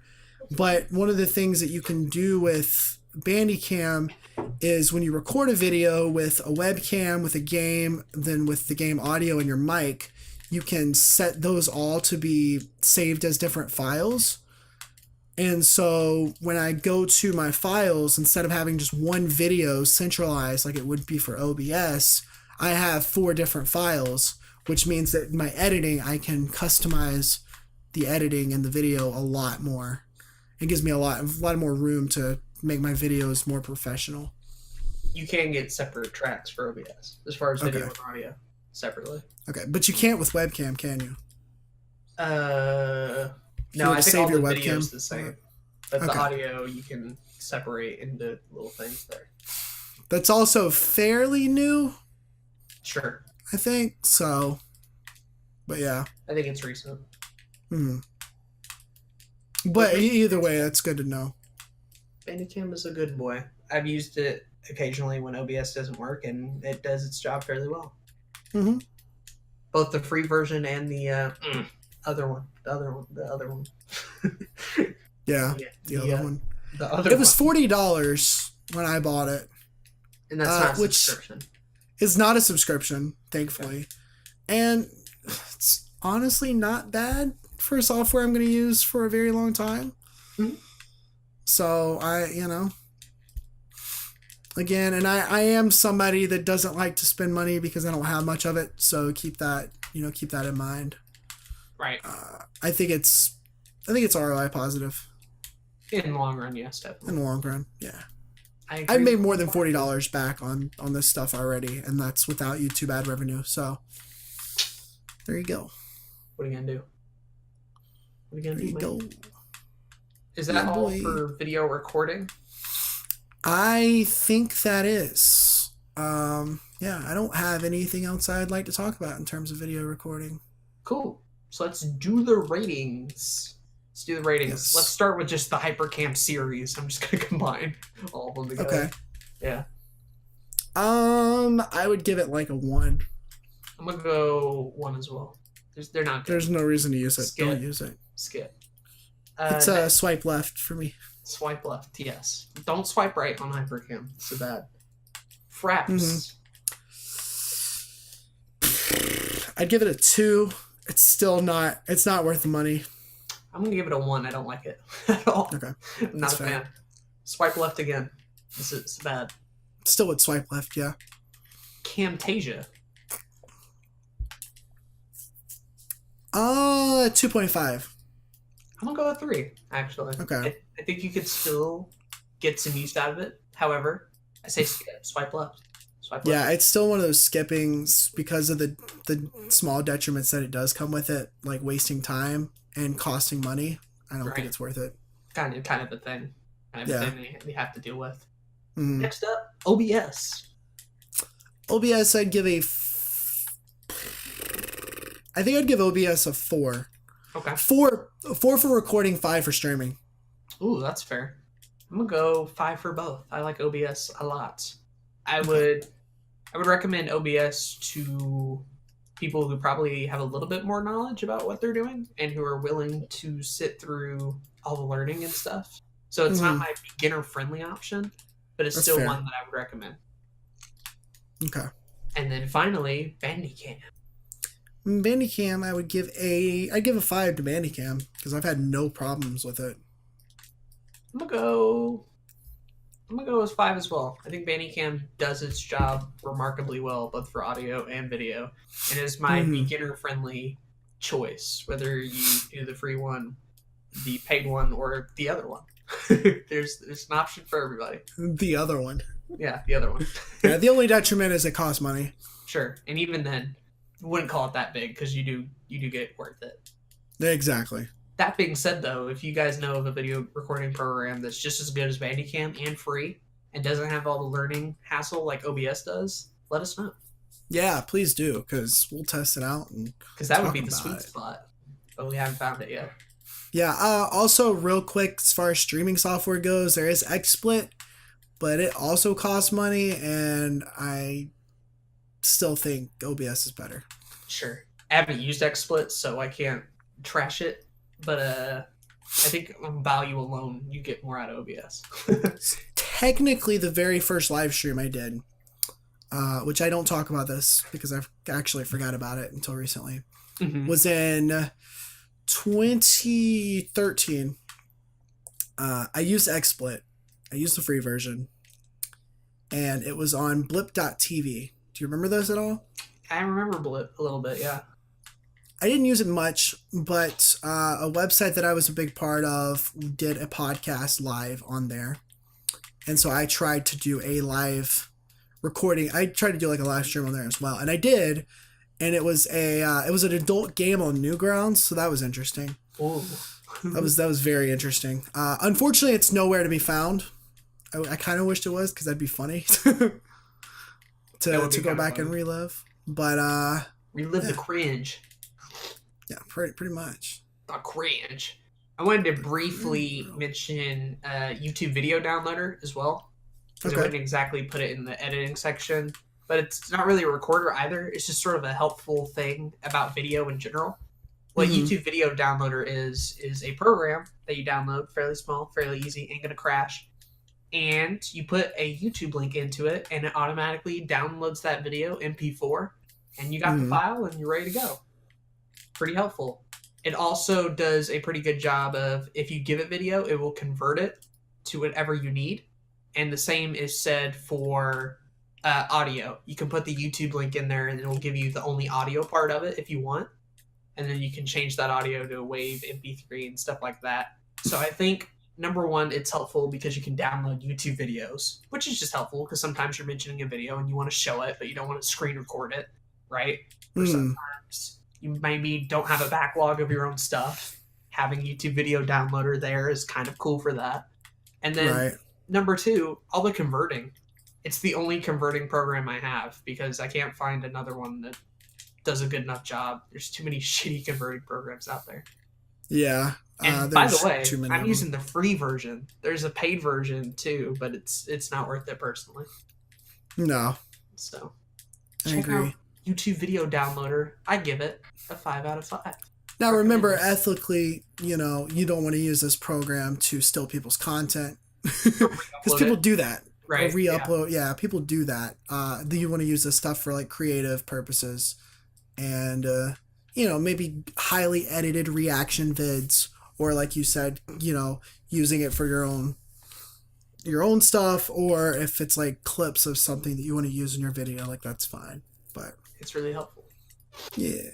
I also use Handbrake to convert. What is it? I forgot the MKV files, which is common for DVDs and Blu-rays. I convert those to MP4s with Handbrake. So it took me forever to find a program that actually allowed me to do that. And that's a pretty common software that a lot of people are using to compress files anyways. So you'd recommend Handbrake for sure? I would recommend Handbrake, yeah. 5 out of 5? I'd give it a 5 out of 5. Hey. I don't use it that often, but when I do, it works. It does its job, so. It's the same with me with YouTube video downloader.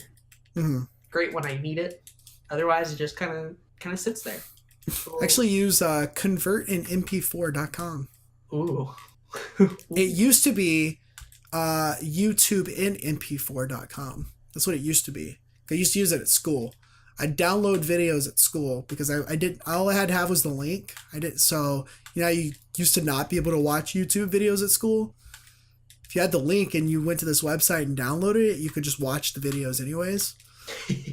And so I used to do this, but then they changed their name like 4 months ago. They probably got taken down or some shit. I don't know. Probably.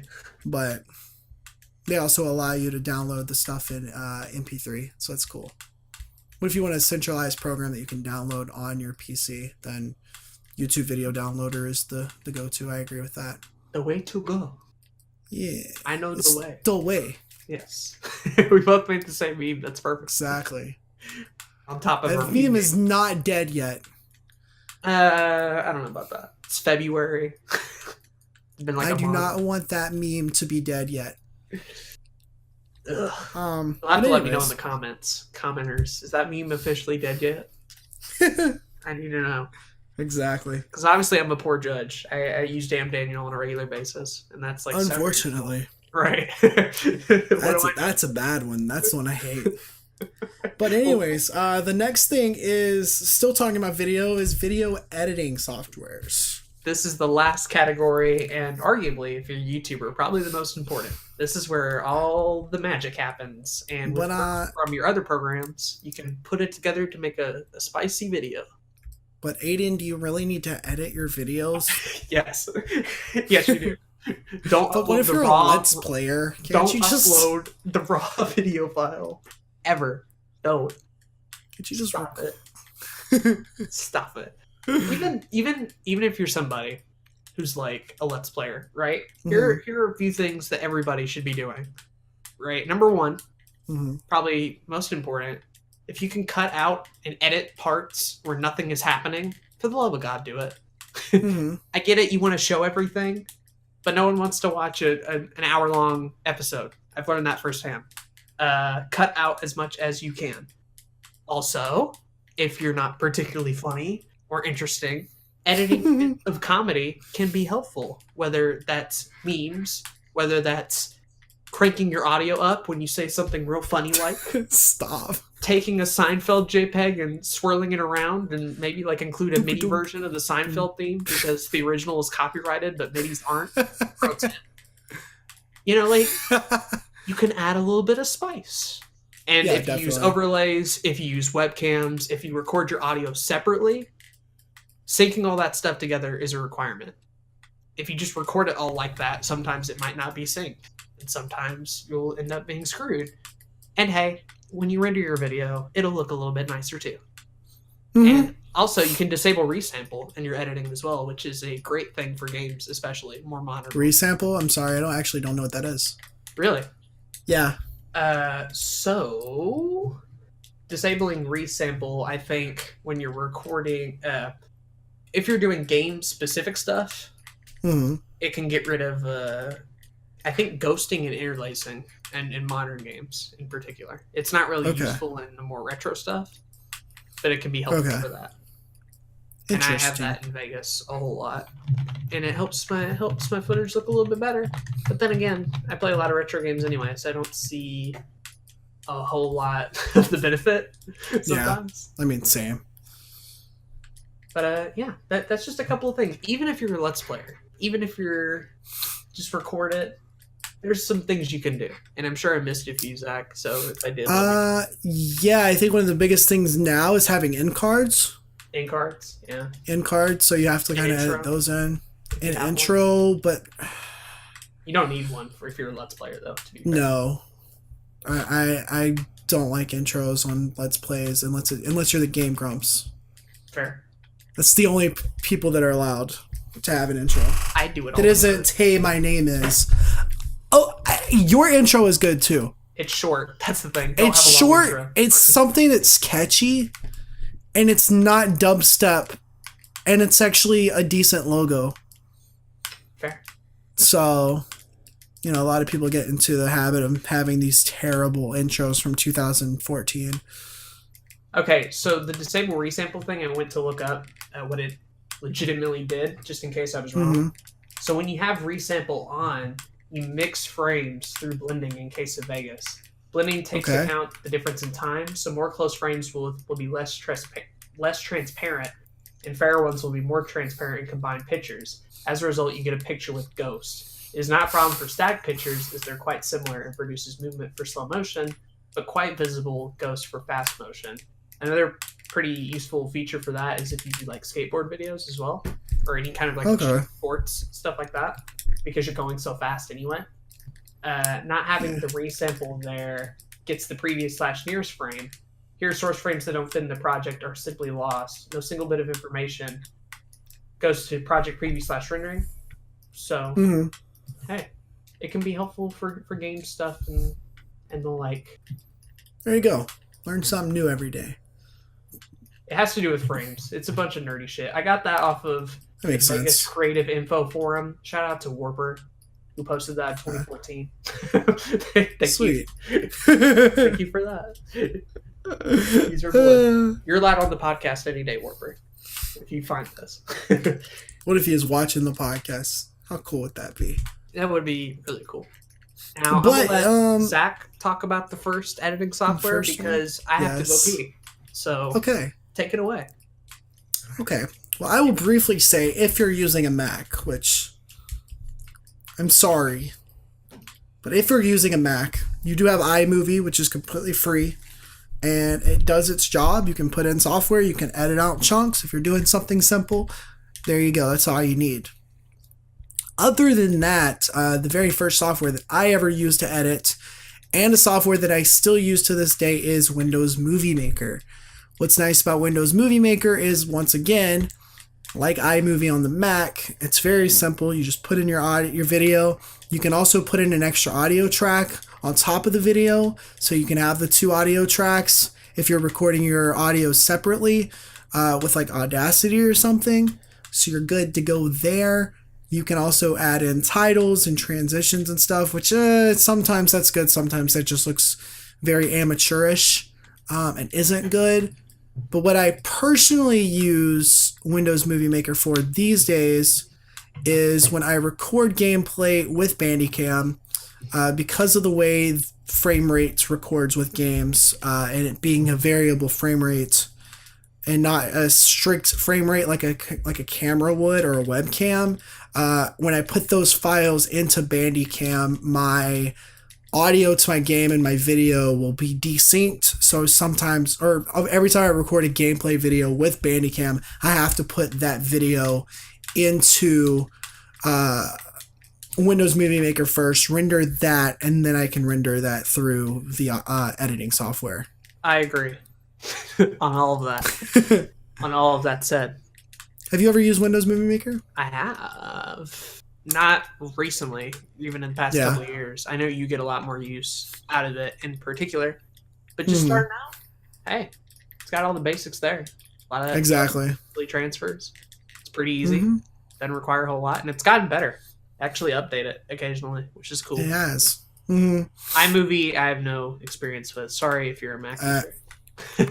I have very, very limited experience. I used it one summer at a summer camp thing.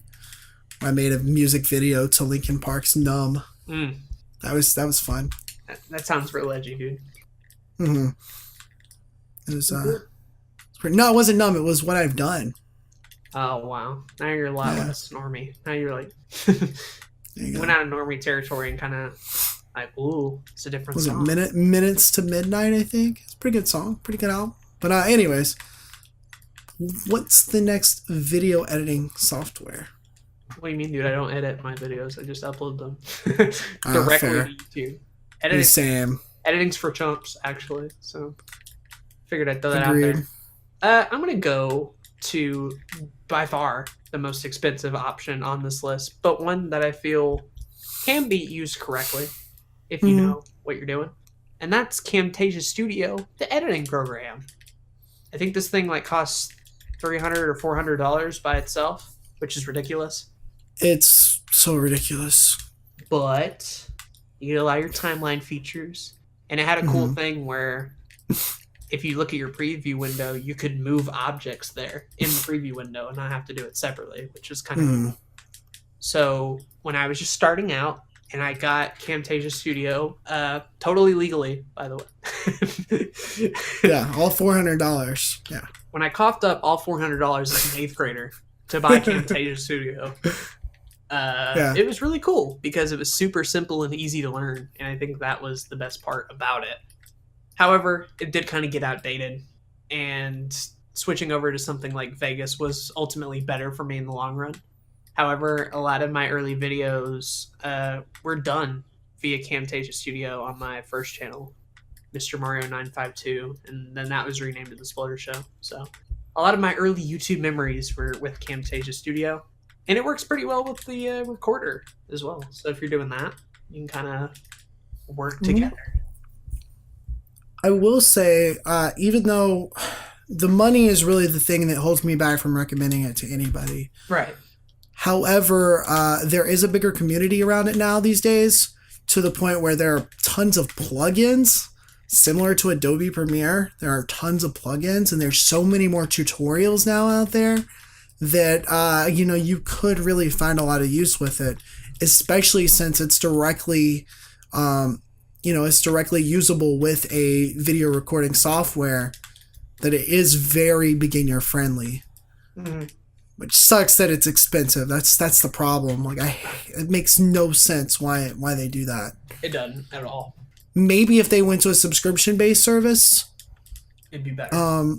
They do better. I could recommend it more. But yeah, just ain't that good. Just ain't that good. Real quick, I did want to mention that we're not going to be talking about Final Cut here because I've used it. Although a lot of people do. A lot of people get their mileage out of it. I just don't hear a lot of people talking about it, is the thing. Like, I hear about Final Cut when it comes to movie making. Okay. So if you're making movies, it's really much more into that. I mean, if you're making short films, it's probably really worth it, especially if you're trying to get into, movie making and stuff. I'd say go for it. I don't know how much it is. I know it's expensive. Right. But it is supposed to be a solid software. I just don't know anything about it besides what I just said. It's been around for about as long as Premiere and all these other ones have. Oh, yeah. It's got a lot of updates and stuff. But, that being said, there are a lot of video editors out there, and the bigger and bigger YouTube gets, there are more and more companies trying to offer an editor of some kind. Some are free and pretty good, others not as much. But that being said, we just can't mention all of them because there's so many now. We're not stuck with Windows Movie Maker anymore, thank God. Exactly. We don't live in that universe anymore where that's the only viable option. So that's pretty cool. It is. It is really good. But anyway, on to you. So the only other one that I use on this list is, already hinted at it a little bit, Adobe Premiere. Wow, the build-up paid off. Here we are. Adobe Premiere. Such a good software. I love it. I honestly love it. The amount of things that you can do with the software is amazing. And I mean, I've had problems with it before in the past. Number one, if you're using kind of a not as good of a computer, you will have issues with it. Unfortunately. Same with Camtasia, really. A lot of these higher-up editing programs aren't the best in compatibility, at least if you have weaker computers. Right.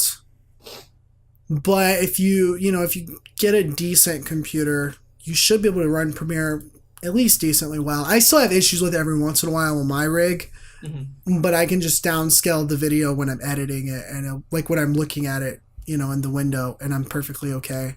Again, the compatibility that it has with things like Premiere and Audition, it's, by far helpful there. What I really, really like about it is that I can render videos.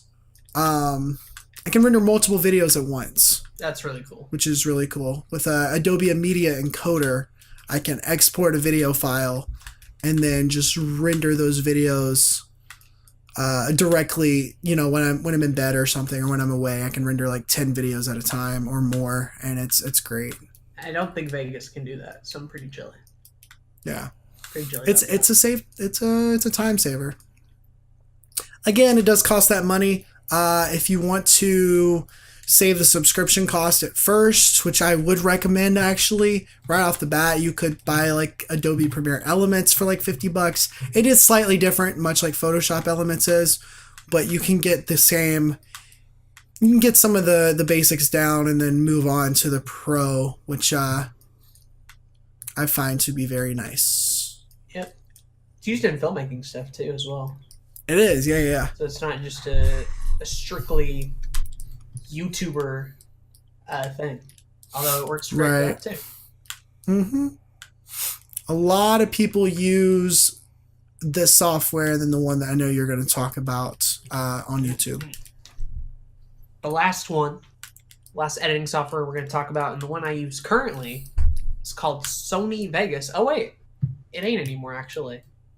I think it's actually called Magix Vegas because they dropped the Sony name from it. Interesting. Yeah. So it's just called Vegas Pro now, but they don't have the Sony name on it like they used to. That's very interesting. I think. Correct me if I'm wrong. I have no idea. Blah, blah, blah. Okay. Originally published by Sonic Foundry, then by Sony Creative, and now by Magix. Yes. Okay. I was right. There you go. Who would have thunk it? Very intriguing, for Magix sure. started under Vegas Pro 14, so all the previous versions were Sony in particular. Anyway, Vegas, as I'm just going to call it from here on out, because I'm not calling it Magix Vegas, because it sounds like a Disney casino rather than an actual editing software. Yeah, I is agree. What I use currently. And the way I started on it, actually, kind of going back to what I said earlier, I was on a collaborative channel called the Duper Brothers. It's when I first did that Kirby LP. And because it was a group channel, we all kind of had to use the same editing software. Because Austin, the main guy over it, wanted control over the files. And so if I was trying to edit things in Camtasia Studio, that has its own little preset. Like, if you just save the file, it'll be like a cam.exe file, right? Right. Put that in Vegas. Sure, I could render it, but then you wouldn't have as much control over it to add things like an intro and outro. Because, fun fact, I was pretty bad at editing at the time. But anyway, it was that reason that he urged us all to get on Vegas, and I tried it out, and it was very hard to learn at first, especially compared to Camtasia Studio. But it didn't take me that long, and it's not nearly as bad as OBS's learning curve. And once I figured it out, it was pretty cool. And I got access to a lot more stuff. Like I said, disabling resample, doing more timeline-based edits, things like opacity, viewability, stuff like that, transitions, just so many more creative projects that I couldn't have done. Keyframes. Yeah, keyframes. Just so much stuff. Animation. I did little animations for a while. Great stuff altogether. And, I'm still learning. Oh, I don't know if y'all heard that. My computer beeped. Free up storage space? Thanks, Windows. Thanks. I didn't know that. Anyway, I'm still learning new stuff with Vegas all the time, and it's really cool. Eventually, I'll probably switch over to Premiere, because that seems to be more standard. Vegas has just kind of gotten the reputation of a YouTube gamery editing rig, and it would be nice to get on something a little bit more widespread like Premiere. But for the time being, there's still a lot that I want to learn and things that I think will transfer over just fine. And yeah, Sony Vegas is a good program. Sure, it can occasionally crash, but a lot of editing software does. Sure, you're not going to have all the compatibility with the Adobe stuff. And sure, there's going to be a couple of things that are a bit different here and there, shortcuts and the like. But it's very similar, and it does cost money. Not that I paid for it, but you know. Fair enough. There you go. There's a lot of YouTube tutorials out there. That's all I'm saying. Yeah, back in the day, a lot of people that I watched talked about they using Sony Vegas to record, and so to edit. So I, for the longest time, really wanted it, and then my parents bought me for like my birthday one year. Like my birthday present that year was a combo pack of Premiere Elements and Photoshop Elements. They got it like $50 at Sam's Club. I was like, oh, okay, cool. I got a new editing software. And so I used that, and then got a Creative Cloud because of my job. And so haven't looked back since. Here we are. What even is Sony Vegas? I don't know. What is the Sony? I do know people that use it. I know a fair amount of people that use it. So I think it's the second most common option, or probably the most common, actually. it might be the most common. It's up there. Mm-hmm. That and Premiere are pretty high up there, with Camtasia and Final Cut kind of being 3 and 4, respectively. Right. But that's all we have for editing. Let's quickly go over to the ratings. Oh boy. Starting first with iMovie. Can we agree? iMovie. I mean, that's a 2 out of 5. I can't rate it. I recommend it if you're a Mac user and you don't want to download anything. If you're doing very basic shit, like, it's free. Fair. Is there any other free editing software that we've talked about? There's not. Yeah, there is. What? Movie Maker. Movie Maker. Well, yeah, Movie Maker. Yeah. But Which is still, like, maybe a 3 out of 5. I would go probably still a 2.5. I'll go 2.5. I think that's a little bit more reasonable. It's occasionally helpful and is by far the best starting point. If you're a beginning editor, try out Movie Maker. Or if you're a pirate, try out Camtasia Studio first, because that's also fairly easy. But if you want to go the free legal route, Movie Maker will teach you a lot of the essentials and basics. Just be prepared for a little bit of bullshit along the way. Yeah, definitely. Fair? Is that fair recommending it to beginners? That's how. Yeah, definitely.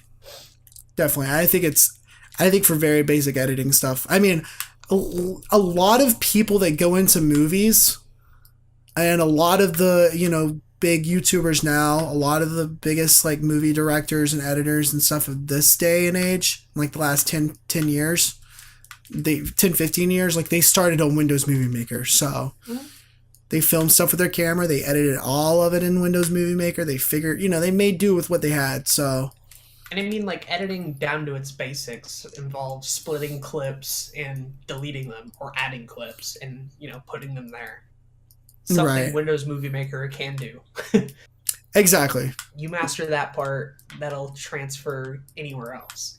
And that's the thing too. Editing in and of itself is like, so many people do it so many different ways. I'm not going to say that it's not technical, because it is, but there's a lot of theory and practice there that you can pick up anywhere, really, I agree. So it's interesting to see where people start and how people evolve. But for me, 2.5, recommend it if you're a beginner.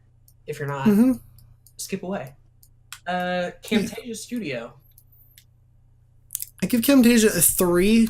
I would give it higher if it didn't have that big price value. Yeah. It's just impractical if you're not a pirate. That's pretty much it. Exactly. It's impractical.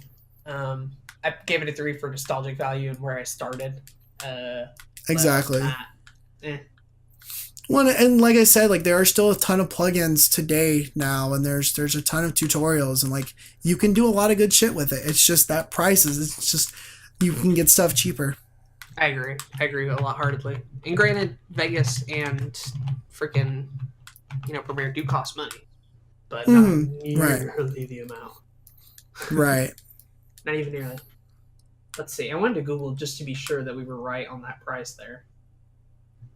Unless they've changed it, which they may have. This one says about 200, roughly. Okay. Although I'm looking just to be sure. Fair. Yeah, I'm getting about 200 or so. Okay. Which, compared to the other two, let's see. Sony Vegas. What do you mean you don't know the price? You know. The software that you use every day of your life? What do you mean? It's almost like you didn't buy it. Holy cow.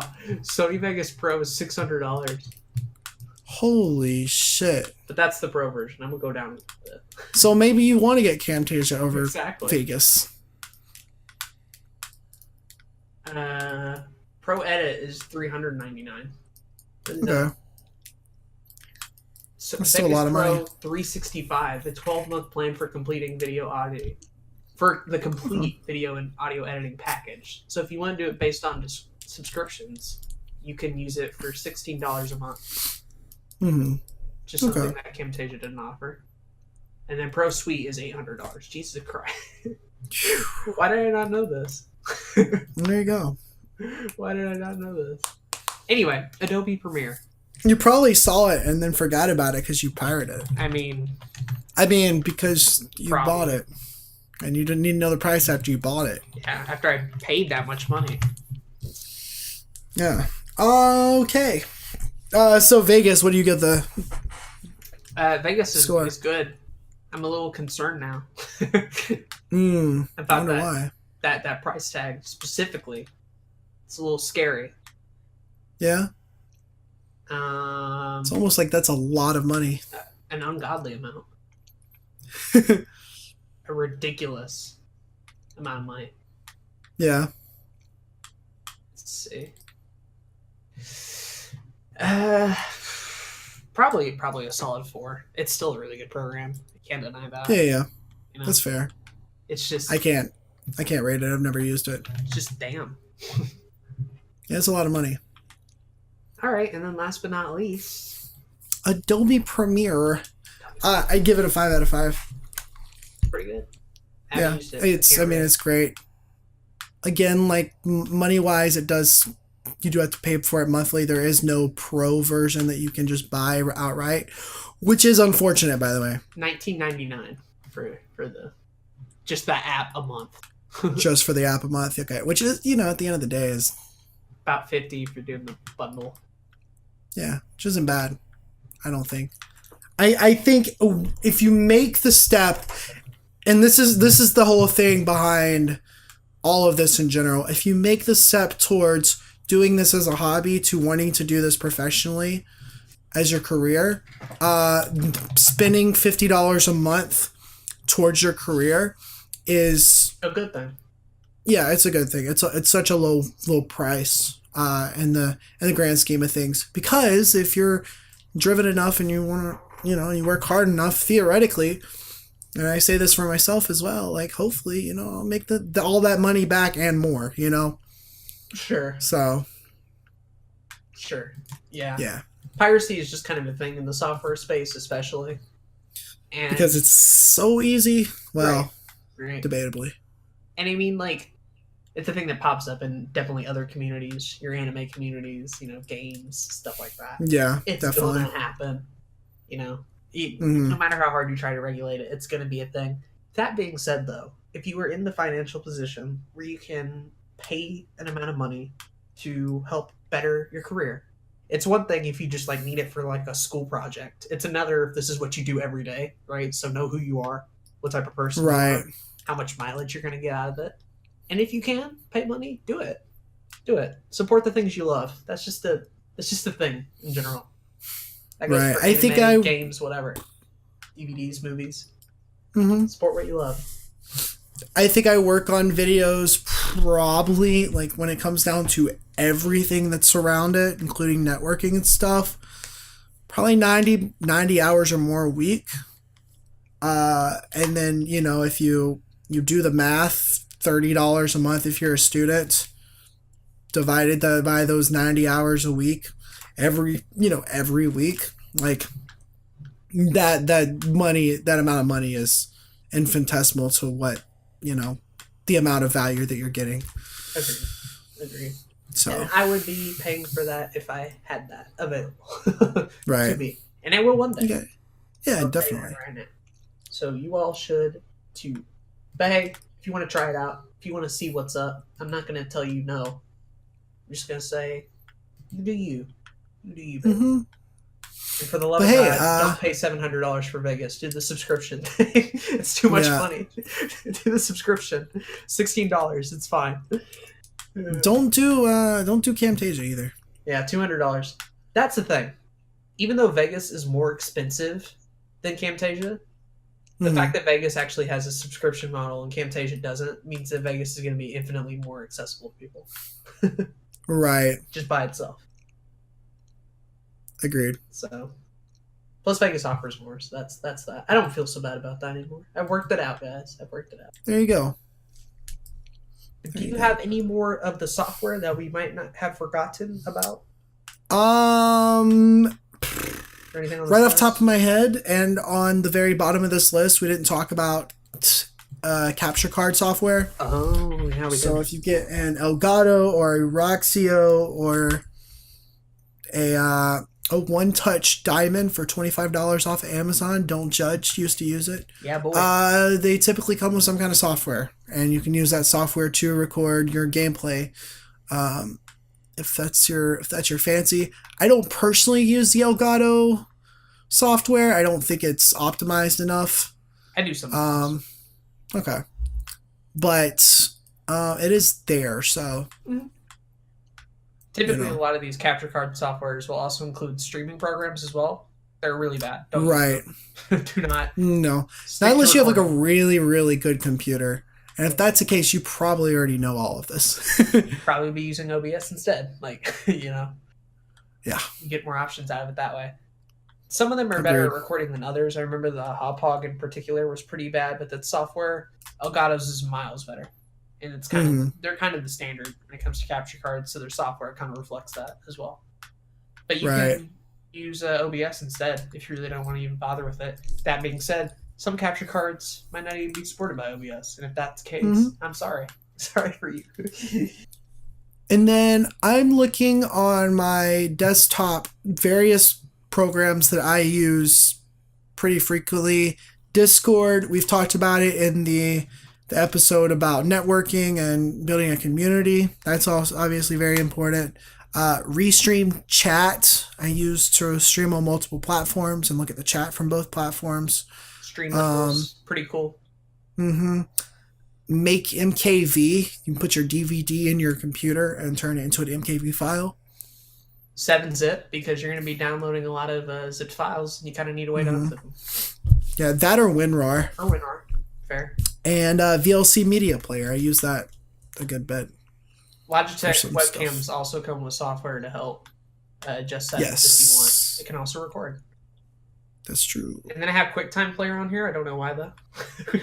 I don't think I've ever used that, but I have installed it millions of times because every program used to require you to have it. Yeah, it's a pain in the ass. I agree. Fun. Let's see what else I have on there. I have the Elgato sound capture software. I do too, but I don't use it. Yeah, just go ahead and ignore it. It doesn't run well. WavePad Sound Editor is another audio editing thing, although it costs money, but you can use a free trial on it, which is cool. Okay.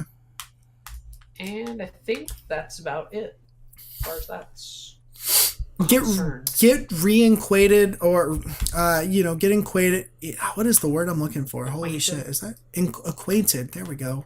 Wow. You were doing get acquainted or reacquainted with Task Manager. That's also very, very nice. When you have a million programs that you're using all the time, sometimes those programs will still be running in the background when you don't want that. You don't want that. Sometimes you find that you just have programs that you should have got rid of a long time ago. That is very true. Help them out. I don't have a whole lot on mine. I have very little. It's only what I need. That's nice. I just deleted some older programs recently, so that was very cathartic. Things like Dropbox and Google Drive are helpful for storage if you need a little bit of that. As well as Google in particular with Word and stuff can help you write scripts.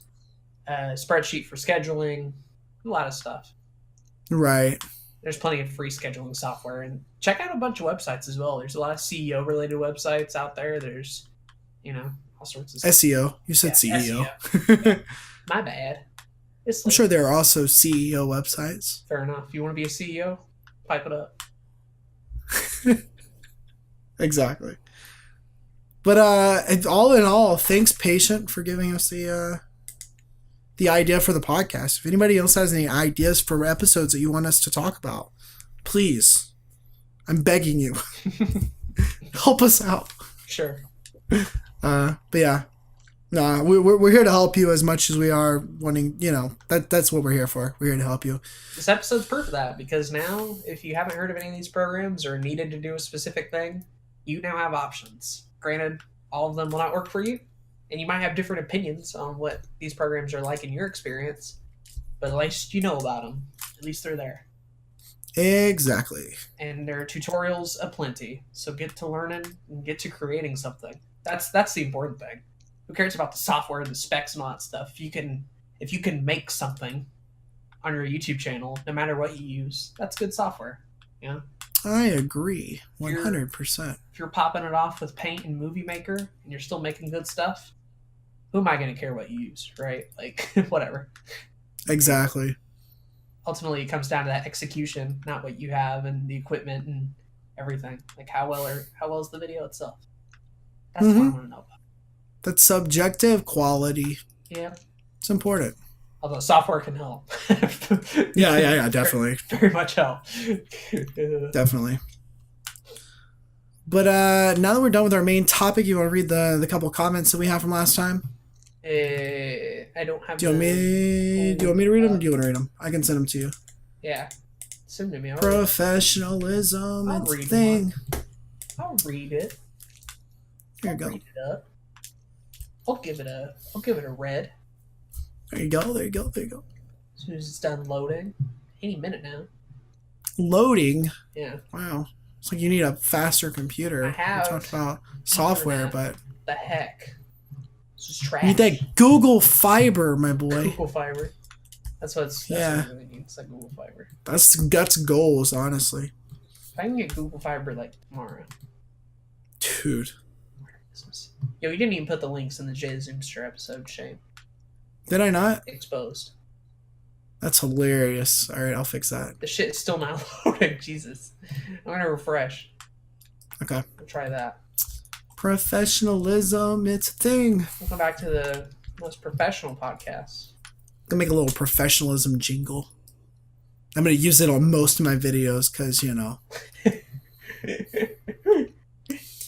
so let's be honest about professionalism here. It's a facade. I'm a fake. It's phony. Oh man, I'll go ahead and read You got it? Would you look Sweet. at that? This first comment is from Calfro, who says, "Great video, fellas," referring to our episode 11, interviewing Jay the Zoomster, a personal favorite episode of mine. I like that. I like that interview. Yeah, we'll have more interviews coming. So just you wait. Yeah, we do. And then we also got a comment from the patient who said, "Jay just broke my heart. Am I not special to you?" Jay, in the last episode, was talking about like all the people in the Discord. He's like, Patient's nice and all these UK people are nice, but I don't like.